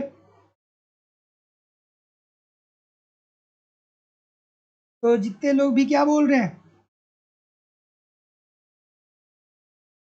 बहुत सारी गलतियां आ रही हैं। डी, सब डी वाले हैं। तो जितने भी डी बोल रहे हैं ठीक बोल रहे हैं, क्योंकि मैंने आपको ऑलरेडी ये प्रश्न करवा दिया है। कल करवाया था, परसों, कब करवाया था? अलेक्जेंडर ब्रूस, ठीक है। तो ब्रूस ने ये बात कही, ये एक वायसराय थे और इन्होंने कहा था कि भारत हमारे साम्राज्य की धुरी है, क्योंकि ये लोग भारत को बहुत लूटे। भारत से कहते थे, भारत के किसानों से, कि तुम कपास का उत्पादन करो, तुम नील का उत्पादन करो, तुम अफीम का उत्पादन करो, तुम मसाले का उत्पादन करो। भारत के जो किसान थे अपनी स्वेच्छा से कुछ उत्पादन थोड़ी करते थे। और ये लोग क्या करते थे, इन वस्तुओं को अपने देश में ले जाके वहाँ पे टेक्नोलॉजी का प्रयोग करके उसे उपभोग योग्य बनाते थे और विश्व की अलग अलग देशों में इसका व्यापार करते थे, जिससे उन्हें मोटी अर्निंग होती थी। और यही कारण था कि वो लोग क्या कर पाए, कि बहुत सारे देशों पे राज कर पाए। तो बात तो ठीक है। तो भारत हमारे साम्राज्य की धुरी है। यदि हमारे साम्राज्य का कोई राज्य अलग हो जाता है तो हम जीवित नहीं रह सकते हैं। यदि हम भारत को खो देते हैं तो हमारे साम्राज्य का सूर्य अस्त हो जाएगा, क्योंकि अर्निंग का समस्या खत्म, अर्निंग की जो बात है वो खत्म हो जाएगी, अर्निंग होगा ही नहीं उनको। अगला, अगला कि कुल उपयोगिता होती है। अब आगे आने वाला 3-4 जो प्रश्न है, आज मैं आप लोगों को जब एप्लीकेशन पे पढ़ा रहा था तो कुल उपयोगिता के बारे में बता रहा था, सीमांत उपयोगिता के बारे में बता रहा था, उपभोक्ता बाजार में व्यवहार कैसे करता है ये बता रहा था, उपभोक्ता संतुष्टि की स्थिति में कहाँ पे रहता है ये बता रहा था, और सम सीमांत उपयोगिता, सीमांत उपयोगिता ह्रास नियम को मैंने बताया, उपभोक्ता के व्यवहार की अवधारणाओं को मैंने बताया। तो जो लोग भी आज की क्लास जुड़े होंगे थोड़ा ध्यान से 4-5 क्वेश्चन जो आगे आएगा देखिएगा, बच्चों का खेल लगेगा। छोटा सा बच्चा बता देगा अगर जो मेरी एक क्लास पढ़ा होगा तो, ठीक है। तो कुल उपयोगिता मैंने क्या बताया था कि कुल उपयोगिता क्या होता है, तो एक वस्तु की एक निश्चित मात्रा से प्राप्त कुल उपयोगिताओं का योग ही कुल उपयोगिता कहलाता है। मतलब जितनी वस्तु की इकाइयों का प्रयोग आप करते हैं उसका उसका कुल उपयोग ही, उसका कुल योग ही आपकी कुल उपयोगिता होती है। सो ऑप्शन नंबर ए, जितने लोग भी बोल रहे हैं सभी लोग का उत्तर ठीक है कि कुल उपयोगिता क्या होती है, एक वस्तु की एक निश्चित मात्रा से प्राप्त उपयोगिता का योग। अगला, अगला प्रश्न,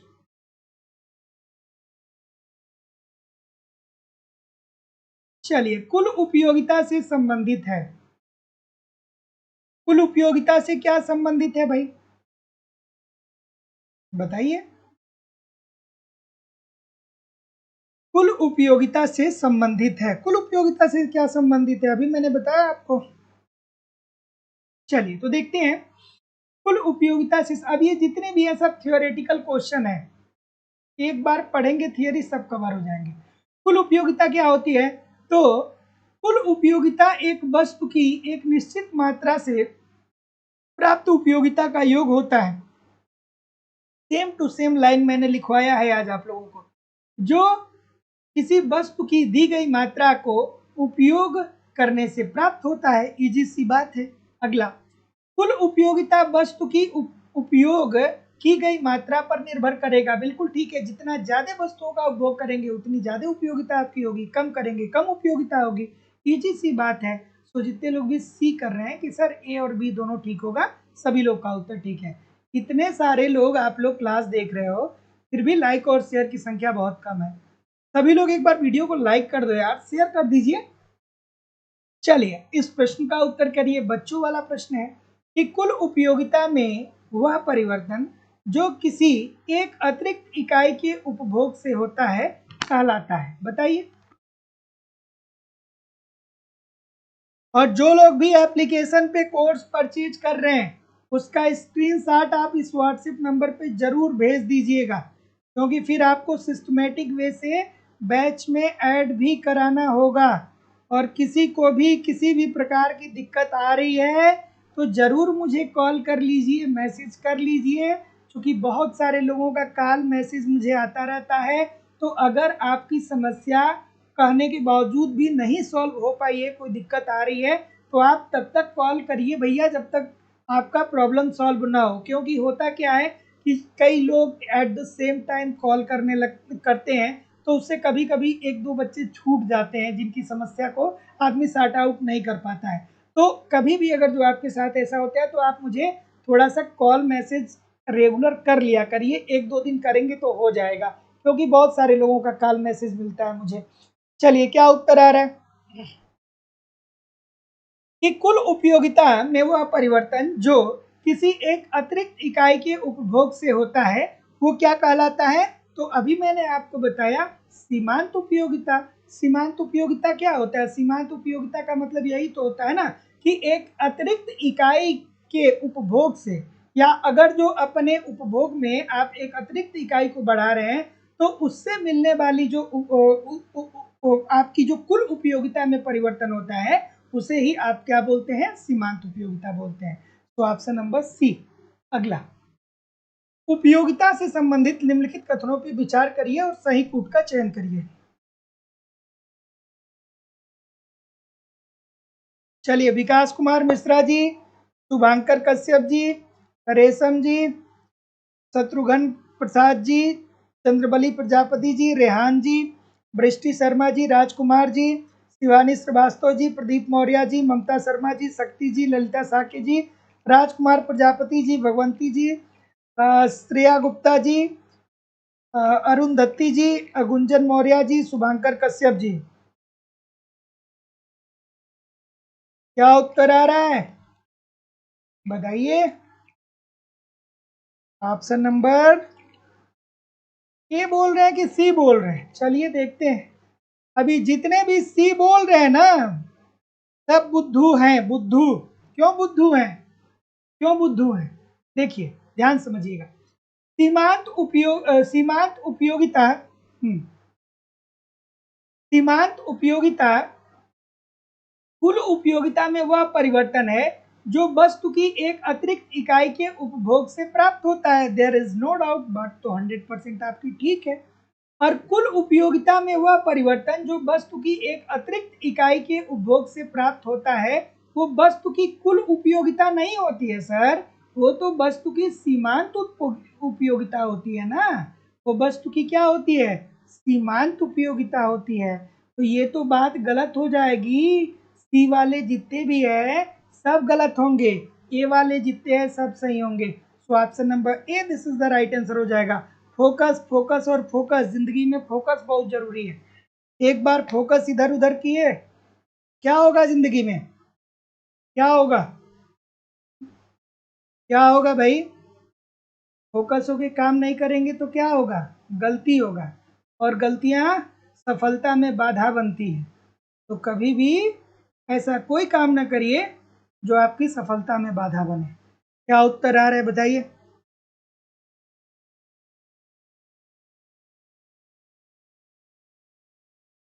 हम्म, क्या बोल रहे हैं? ये भी बात मैंने आज ही आप लोगों को एप्लीकेशन पे बताया था कि सामान्यतः यह देखा जाता है कि वस्तु के उपभोग में वृद्धि के साथ साथ सीमांत उपयोगिता गिरती है। सीमांत उपयोगिता ह्रास नियम मैंने बताया। सीमांत उपयोगिता ह्रास नियम जिसे किसने दिया था? मार्शल ने दिया था। और सीमांत उपयोगिता ह्रास नियम को गोसेन का प्रथम नियम कहा जाता था। और इसे गोसेन का प्रथम नियम कहा जाएगा ये बात किसने कही थी? तो जेवेंस के द्वारा कही गई थी। जेवेंस के द्वारा कही गई थी। और सीमांत उपयोगिता ह्रास नियम क्या बताता है? ये बताता है कि जैसे जैसे किसी वस्तु की उत्तरोत्तर इकाइयों को आप बढ़ाते चले जाते हैं, वैसे वैसे उस वस्तु से मिलने वाली उपयोगिता कम होने लगती है। और जब वस्तु की उपयोगिता सीमांत उपयोगिता कम होने लगती है, तो आप उस वस्तु की मांग को कम कर देते हैं। जैसे आपको भूख लगी है, तो पहली रोटी जब आपके सामने आएगी तो ये बहुत इंपॉर्टेंट आपके लिए होगी। क्यों होगी? क्योंकि भैया आपको भूख बहुत कस के लगी है।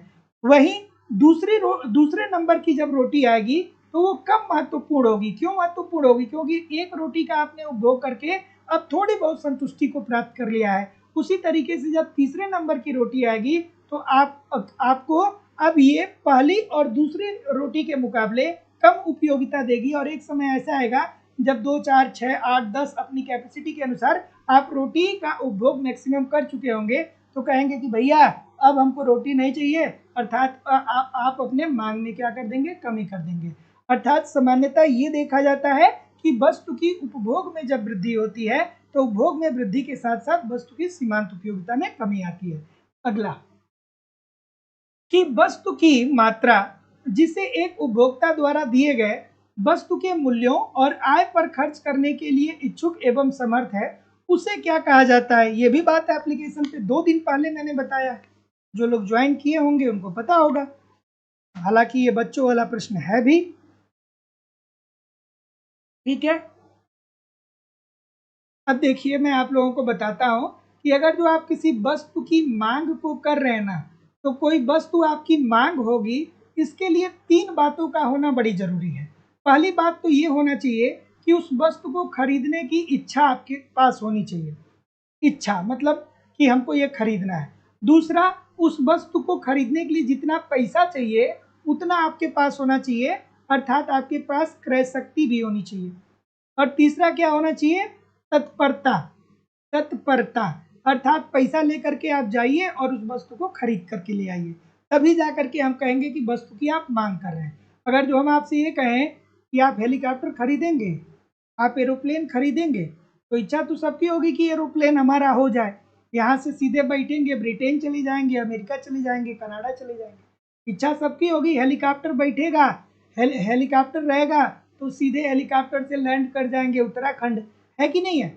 लेकिन हेलीकॉप्टर आपकी मांग तो हो नहीं सकती है। क्यों? क्योंकि आपके पास क्रय करने की क्षमता नहीं है। लेकिन अगर जो ये तीनों बातें आ जाती है, वस्तु को प्राप्त करने की इच्छा, क्रय करने की शक्ति और वस्तु को प्राप्त करने की तत्परता, तो आप कहेंगे कि आप उस वस्तु का मांग कर रहे हैं। Option number B.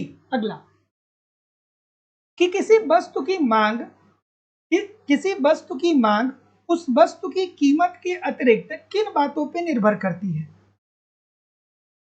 किसी वस्तु की मांग किसी वस्तु की कीमत के अतिरिक्त और किन किन बातों पर निर्भर करती है? ये भी बात मैंने एप्लीकेशन पे सविस्तार से अभी रिवीजन बैच में करवाया है। बताइए भाई, क्वेश्चन छोटे दिख रहे हैं क्या आप लोगों को आज?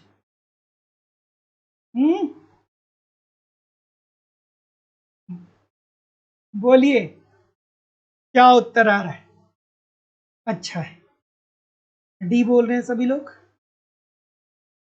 सब डी, बहुत बढ़िया बोल रहे हैं। देखिए, किसी वस्तु की मांग उस वस्तु की कीमत के अतिरिक्त और किन बातों पर निर्भर करेगी? तो हम तो एक चीज तो देखते हैं कि वस्तु की मांग और कीमत में विपरीत संबंध होता है। अर्थात जब वस्तु की कीमतों में वृद्धि होती है तो हम वस्तु की मांग को कम कर देते हैं। जब आप टमाटर खरीदने जाते हैं, टमाटर 80 रुपया किलो मिलता है, तो हाफ केजी खरीद के लाते हैं या 1 केजी खरीद के लाते हैं। पहली बात ये भी ठीक है। लेकिन जब टमाटर की कीमत में कमी आती है, तो जब आप मार्केट जाते हैं तो क्या करते हैं कि 1, 2, 3 केजी टमाटर खरीद लेते हैं। अगर जो 5 रुपया पर केजी आपको टमाटर मिलता है, तो आप क्या कर देते हैं? टमाटर की मांग को बढ़ा देते हैं। तो हमें तो एक बात तो ये पता हो गई। दूसरी बात, प्रतिस्थापन और पूरक वस्तु। प्रतिस्थापन वस्तु का मतलब ये हुआ जैसे चाय हो गया और कॉफी हो गया। तो अगर सपोज करिए कि चाय की कीमत में वृद्धि हो रही है, तो चाय की कीमत में वृद्धि हो रही है तो उपभोक्ता चाय की मांग को कम करेगा, और चाय की मांग को कम करेगा तो वो कॉफी की मांग को बढ़ा देगा। इजी सी बात है, पहली बात ये ठीक हो गई। पूरक वस्तुओं के संदर्भ में ये तो पहला है। दूसरा, पूरक वस्तुओं के संदर्भ में जैसे आपका कार हो गया और पेट्रोल हो गया, कार और पेट्रोल। तो सपोज कर लीजिए कि कार की कीमत में वृद्धि हो रही है, तो मान लीजिए कि जब कार की कीमत बढ़ेगी तो उपभोक्ता कार की मांग को क्या करेंगे, कम करेंगे, और उपभोक्ता जब कार की मांग को कम करेंगे तो कार खरीदेंगे ही नहीं, तो पेट्रोल क्यों कोई खरीदेगा भाई, तो पेट्रोल की भी मांग में क्या आ जाएगी, कमी आ जाएगी। ठीक है, ठीक। उपभोक्ता की रुचि, जैसे आज बता रहा था, सोना हो गया, हीरा हो गया, इसमें आपकी रुचि रहेगी ना, तो आप हमेशा इसकी मांग करेंगे। वरीयता, आप किस प्रकार की वस्तुओं की वरीयता रखते हैं, क्या आप फैशन से संबंधित वस्तुओं को परचेज करते हैं, या आप इलेक्ट्रॉनिक से संबंधित वस्तुओं को परचेज करते हैं, या आप अन्य प्रकार की वस्तुओं को परचेज करते हैं। सो ऑप्शन नंबर डी। अगला, मांग वक्र नीचे की ओर ढलवा होता है, अभी बताया मांग वक्र नीचे की ओर ढलवा होता है। क्यों होता है भाई मांग वक्र नीचे की ओर ढलवा, बताइए। तो मांग वक्र नीचे की ओर ढलवा होता है, आज ही एप्लीकेशन पे पढ़ा गया था सीमांत उपयोगिता ह्रास नियम, जिसे गोसेन का प्रथम नियम कहा जाता है। सीमांत उपयोगिता ह्रास नियम, जिसे गोसेन का प्रथम नियम कहा जाता है, और इसको विकसित करने का श्रेय मार्शल को जाता है। तो सीमांत उपयोगिता ह्रास नियम को वैज्ञानिक रूप किसने दिया, तो वैज्ञानिक रूप मार्शल ने दिया था, लेकिन जेवेंस ने इसे गोसेन का प्रथम नियम कहा। और ये नियम क्या बताता है, ये नियम बताता है कि जैसे जैसे हम किसी वस्तु की उत्तरोत्तर इकाइयों को बढ़ाते चले जाते हैं, उससे मिलने वाली उपयोगिता कम होने लगती है, और जब उससे मिलने वाली उपयोगिता कम होती है तो हम उस वस्तु की मांग को क्या कर देते हैं, कम कर देते हैं। इजी सी बात है। सो ऑप्शन नंबर सी, ह्रासमान सीमांत उपयोगिता नियम। अगला, कि एक फर्म की दृष्टि से कीमत स्वीकार करने से क्या अभिप्राय है। एक फर्म के दृष्टिकोण से कीमत स्वीकार करना क्या अभिप्राय है, बताइए भाई।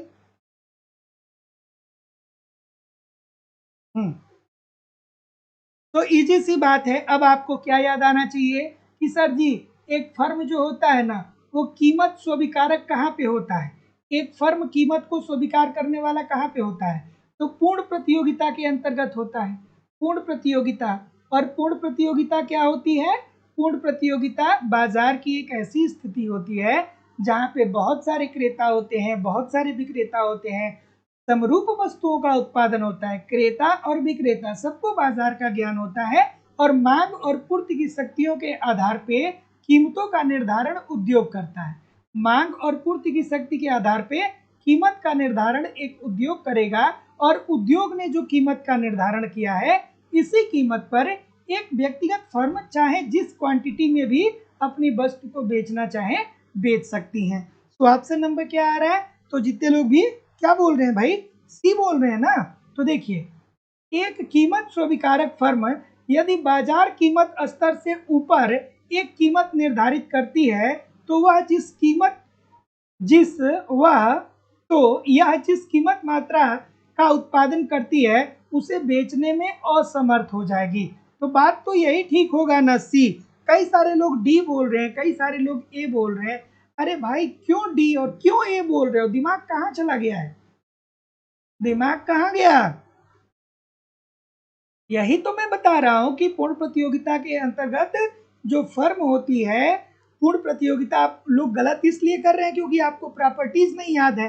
प्रॉपर्टीज याद होनी चाहिए कि पूर्ण प्रतियोगिता के गुण क्या होते हैं। तो पूर्ण प्रतियोगिता बाजार की एक ऐसी स्थिति होती है जहां पे बहुत सारे क्रेता होते हैं, बहुत सारे विक्रेता होते हैं, समरूप वस्तु अर्थात एक जैसी वस्तु का उत्पादन होता है, क्रेता और विक्रेता सबको बाजार का ज्ञान होता है, मांग और पूर्ति की शक्तियों के आधार पर कीमतों का निर्धारण उद्योग करता है, और एक फर्म जो कीमत उद्योग के द्वारा निर्धारित की गई है, उसी कीमत पर जितने चाहे प्रोडक्ट को मार्केट में बेच सकती है।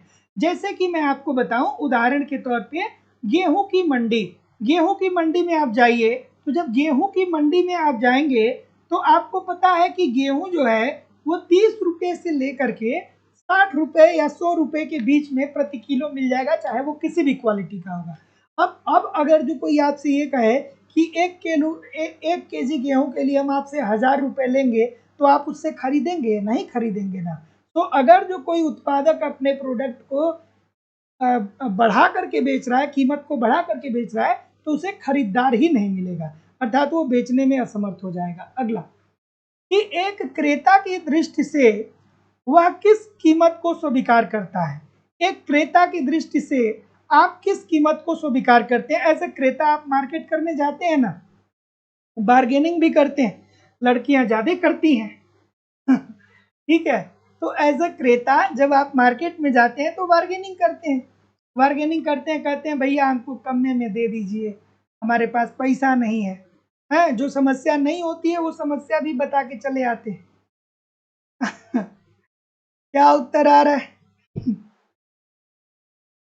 तो आप क्या हैं, आप एक क्रेता हैं, आप एक उपभोक्ता हैं। हम क्या हैं, हम एक क्रेता हैं, हम एक उपभोक्ता हैं।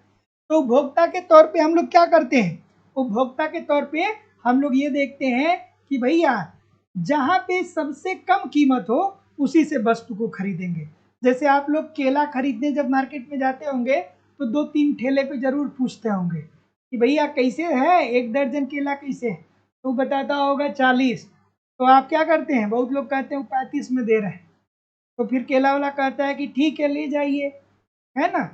तो मतलब आप क्या करते हैं, एज ए क्रेता के दृष्टिकोण से अपनी संभावित कीमत को कम रखते हैं, अर्थात कम से कम कीमत आप मार्केट में देते हैं।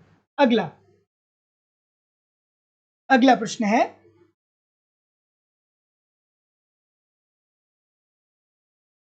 कि जब अंतिम वस्तु बाजार और अर्थव्यवस्था संतुलन की स्थिति में होता है तब क्या हो गया। क्या खूबसूरत सा प्रश्न है, मजा आएगा। क्या उत्तर आ रहा है भाई, क्या उत्तर आ रहा है। ठीक है, ये बोल रहे हैं सभी लोग, ये में ऐसा क्या है, कुछ सी, हाँ सी वाले जो है सब सही हैं, कुछ बी भी वाले हैं, डी वाला कोई नहीं है, डी वाला कोई नहीं है क्या, बताइए, कोई नहीं है डी वाला, सब ए बोलने लगे। तो जितने भी ए बोल रहे हैं सब के सब सही होने वाले हैं। ठीक है, देखिए इजी सी बात है, बात को समझ लीजिएगा कि जब अंतिम वस्तु बाजार और अर्थव्यवस्था संतुलन की स्थिति में हो। अर्थव्यवस्था कब संतुलन की स्थिति में होता है, तो अर्थव्यवस्था तभी तो संतुलन की स्थिति में होता है जब अर्थव्यवस्था में मांग और पूर्ति दोनों सुचारू रूप से आगे बढ़ते हो। मतलब बराबर रूप से मांग भी बढ़े और बराबर रूप से पूर्ति भी बढ़े। मांग और पूर्ति जब बराबर रूप से आगे बढ़ते रहेंगे तो वस्तु की कीमत में वृद्धि होने की कोई चांसेस ही नहीं होंगे, और जब कोई चांसेस नहीं होंगे तो इसका सीधा सीधी मतलब क्या हुआ कि प्रत्याशित पूर्ति प्रत्याशित मांग के बराबर होनी चाहिए। इजी सी बात है, संतुलन की अवस्था में तो यहीं पे रहा जाता है ना, ऑप्शन नंबर ए। अगला कि अंतिम वस्तुओं के निर्गत के संतुलन मूल्य में कुल वृद्धि और स्वायत्त व्यय में आरंभिक वृद्धि के अनुपात को क्या कहते हैं। थोड़ा आराम से करिएगा इस प्रश्न को, 1 सेकेंड।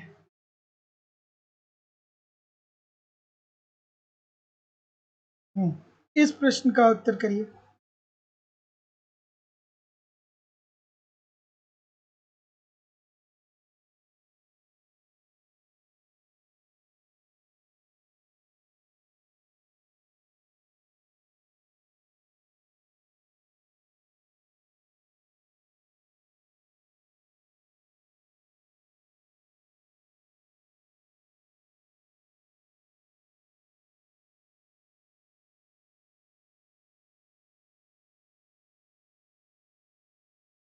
ठीक, क्या बोल रहे हैं,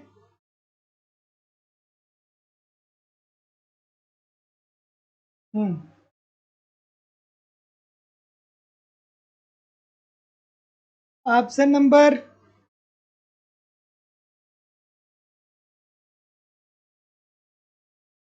सी, सी बोल रहे हैं।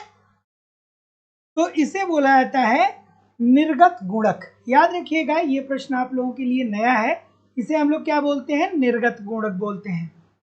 तो अंतिम वस्तुओं के निर्गत के संतुलन मूल्य में कुल वृद्धि और स्वायत्त व्यय में आरंभिक वृद्धि के अनुपात को हम क्या बोलते हैं? निर्गत गुणक बोलते हैं। एप्लीकेशन पे बहुत बार मैंने इसको पढ़ा है। अगला, एक सेकेंड, कि निर्गत गुणक की अभिव्यक्ति को किस प्रकार से लिखा जा सकता है? निर्गत गुणक की अभिव्यक्ति को किस तरीके से लिखा जा सकता है? अब देखिए, बहुत बार बताया हूं, गलत नहीं होना चाहिए। बच्चों वाली बात है, मैं बताऊंगा नहीं, बहुत बार बताया हूं, लगभग रोज बताता ही। अगला, कि किसी देश में खाद्य सुरक्षा केवल तभी सुनिश्चित होती है जब, खाद्य सुरक्षा कब सुनिश्चित होती है भाई?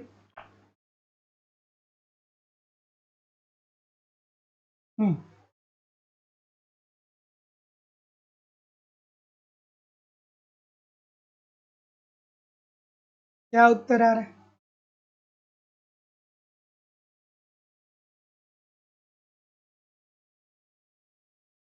ऑप्शन नंबर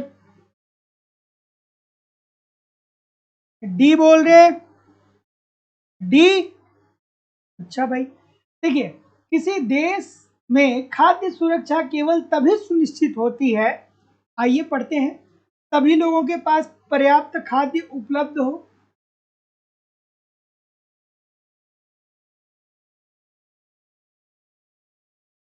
ठीक है, बिल्कुल सही है भाई। खाद्य सुरक्षा का मतलब क्या होता है? खाद्य सुरक्षा का मतलब यही तो होता है ना, कि सभी को भोजन मिल जाए, सभी लोगों को ब्रेकफास्ट मिल जाए, लंच मिल जाए, डिनर मिल जाए। ठीक है, तो सभी लोगों को पर्याप्त खाद्य उपलब्ध हो सके, सभी लोगों के पास स्वीकार्य गुणवत्ता के खाद्य पदार्थ खरीदने की क्षमता हो, बात 100% ठीक है, और खाद्य की उपलब्धता में कोई बाधा नहीं हो। ठीक है, तो हम कहेंगे मतलब सबको खाद्य मिल जाए, तो वही तो होता है ना खाद्य सुरक्षा। और खाद्य सुरक्षा के संदर्भ में सरकार भी क्या करती है? अपनी भूमिका निभाती है। अगला, थोड़ा सा एडजस्ट करना होगा, एक सेकेंड।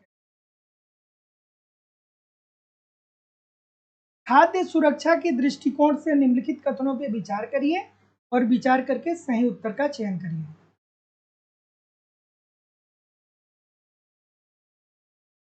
सभी लोग वीडियो को लाइक शेयर कर दीजिए।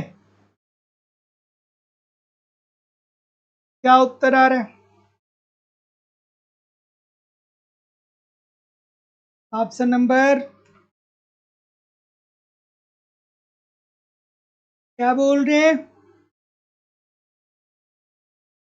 तो जितने लोग भी क्या बोल रहे हैं, चलिए पहले पढ़ते हैं तब तो बोलेंगे। खाद्य सुरक्षा की दृष्टि से निम्नलिखित कथनों पर विचार करिए और सही पढ़िए। देखिए, जब पेपर देने जाइएगा ना, तो हमारे इस शब्द को अपने कान में लेकर के जाइएगा कि सर जी बार बार कहते हैं कि यह नीचे वाला जरूर देखना दोस्त, क्योंकि बहुत धुरंधर धुरंधर छात्र क्या करते हैं? गलत करके चले आते हैं, है ना? तो नीचे वाला जरूर पढ़िएगा। क्या पूछ रहा है, कौन सा सही है? तो देखिए, दीर्घकालीन भूखमरी मात्रा एवं या गुणवत्ता के आधार पर अपर्याप्त आहार ग्रहण करने के कारण होती है। ठीक है, ये तो बात बिल्कुल ठीक है कि जब अपर्याप्त कोई आहार ग्रहण करता है तभी सरकार खाद्य सुरक्षा उपलब्ध कराती है, बिल्कुल सही है। अगला, मौसमी भूखमरी ग्रामीण क्षेत्रों की कृषि क्रियाओं की मौसमी प्रकृति के कारण तथा नगरीय क्षेत्रों में अनियमित श्रम के कारण होता है, बात बिल्कुल ठीक है। और 90 के दशक के प्रारंभ में हरित क्रांति के आने के बाद से मौसम की विपरीत दिशाओं के दौरान भी देश में अकाल नहीं पड़ रहा है, तो बात ये भी ठीक है। तो जितने लोग भी डी बोल रहे हैं, सभी लोग का उत्तर यहाँ पे बिल्कुल सही हो जाएगा। Option number D, this is the right answer हो जाएगा। कुछ लोग कहेंगे सर अकाल, अकाल कहाँ पड़ रहा है भाई? अकाल की स्थिति जानते हैं क्या होता है? माउंटेन द माझी मैन, देखा है आपने? माझी द माउंटेन मैन, देखना चाहिए, मोटिवेशनल मूवी है, बढ़िया पिक्चर है। देखिएगा जब अकाल पड़ता है तो कैसा होता है। अकाल जब पड़ता है ना, तो चारों तरफ चीजें सफेद हो जाती हैं, पानी की एक बूंद तक नहीं दिखती है, तपन होती है, लोग पूरा गांव के गांव छोड़ करके भाग जाते हैं। आप भाग्यशाली हैं कि आप उस दौर में पैदा हुए हैं जब अकाल या उतना ज्यादा बाढ़ या उतना ज्यादा प्राकृतिक प्रकोप देखने को नहीं मिल रहा है ना। नहीं तो पहले प्लेग होता था, क्या कौन कौन सी बीमारियां होती थी। एक बार हवा चला, गांव के गांव सो गए। ठीक है, लोग बताते हैं कि प्लेग की स्थिति ऐसी थी कि एक बार हल्का सा हवा चला, गांव के गांव सो गए, सब के सब गोविंदा नमो हो गए। तो सोचिए कितनी स्थिति गड़बड़ थी। क्या उत्तर आ रहा है? सूचना पाने का अधिकार कानून भारत में कब लागू हुआ? तो सूचना का अधिकार तो सबको पता होगा, right to information, RTI act. RTI act के बारे में सबको पता है ना, किसी को डालना है? चलिए, तो जितने लोग भी ए बोल रहे हैं, आरटीआई आप डाल सकते हो। कहीं भी सूचना अगर जो आप प्राप्त करना चाहते हो, अगर किसी सरकारी संस्था के संदर्भ में है या किसी समाज के कल्याण से संबंधित है, कुछ हद तक पुलिस के जांच से भी संबंधित होता है, या कोई भी कल्याणकारी चीजें हैं, अगर जो आप सूचना प्राप्त करना चाहते हैं तो आपको पीआईओ को क्या करना पड़ता है? नोटिस करना पड़ता है। मतलब उनको आपको क्या करना पड़ता है? एक अपना आरटीआई लिखना होता है और उसे उनको भेजना पड़ता है। सो ऑप्शन नंबर क्या बोल रहे हैं? ये बोल रहे हैं ना। सभी लोग का उत्तर यहाँ पे बिल्कुल ठीक हो जाएगा, अक्टूबर 2005।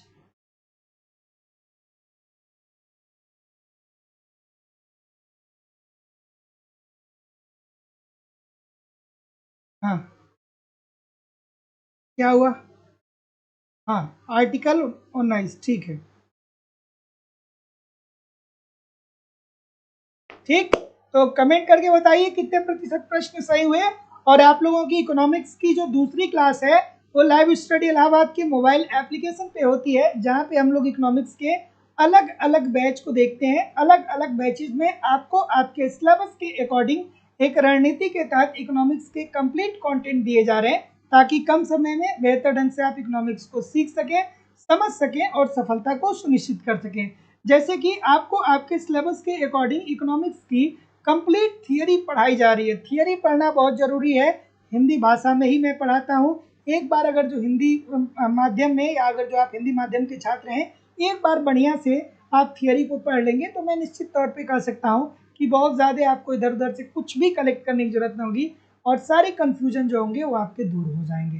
तो सिंपल सटीक साधारण भाषा में कंप्लीट आपको थियरी पढ़ाई जा रही है। थियरी पढ़िए, इसकी लाइव क्लास होती है। लाइव क्लास में नहीं जुड़ते हैं तो बाद में आपको रिकॉर्डेड क्लास भी मिल जाता है, तो आप अपने समय के अनुसार कभी भी क्लास को ज्वाइन कर सकते हैं। साथ ही साथ कंप्लीट यहाँ पे आपको इकोनॉमिक्स के नोट्स भी मिल रहे हैं, ताकि आप एक तरफ थियरी को पढ़ते रहिए, दूसरी तरफ नोट्स के माध्यम से रिवीजन करते रहिए। आपको टेस्ट सीरीज भी दिया जा रहा है, प्रीवियस ईयर के क्वेश्चन पेपर और करंट सारी चीजें प्रोवाइड की जा रही है लाइफ टाइम की वैलिडिटी के साथ। लाइव स्टडी इलाहाबाद के मोबाइल एप्लीकेशन पे लाइफ टाइम की वैलिडिटी के साथ आपको कोर्स मिल रहा है। एडमिशन फीस केवल और केवल 2000 रुपये है। तो जो लोग भी एडमिशन लेना चाहते हैं, डिस्क्रिप्शन बॉक्स में जाइए, एप्लीकेशन का लिंक दिया गया है, एप्लीकेशन को डाउनलोड कर लीजिए और वहाँ से डायरेक्ट आप कोर्स को परचेज कर सकते हैं।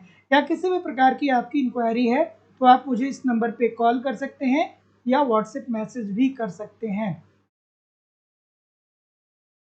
ठीक है, आपको इकोनॉमिक्स के सभी बैच मिल जाएंगे, जैसे कि आपको उत्तर प्रदेश में टीजीटी, उत्तर प्रदेश में PGT, GIC lecturer, LT grade, Bihar में 4.0, 5.0, बिहार में सेट बेट, मध्य प्रदेश में वर्ग 1, मध्य प्रदेश में वर्ग 2, मध्य प्रदेश में वर्ग 3, मध्य प्रदेश में सेट, उत्तराखंड में लेक्चरर, यूजीसी नेट, उत्तराखंड में एलटी, छत्तीसगढ़ में सेट, झारखंड में टीजीटी, झारखंड में पीजीटी, डी अलग अलग राज्यों में असिस्टेंट प्रोफेसर, एनबीएस, केबीएस और अन्य परीक्षाओं के भी बैच आपको मिल जाएंगे। तो thank you very much everybody.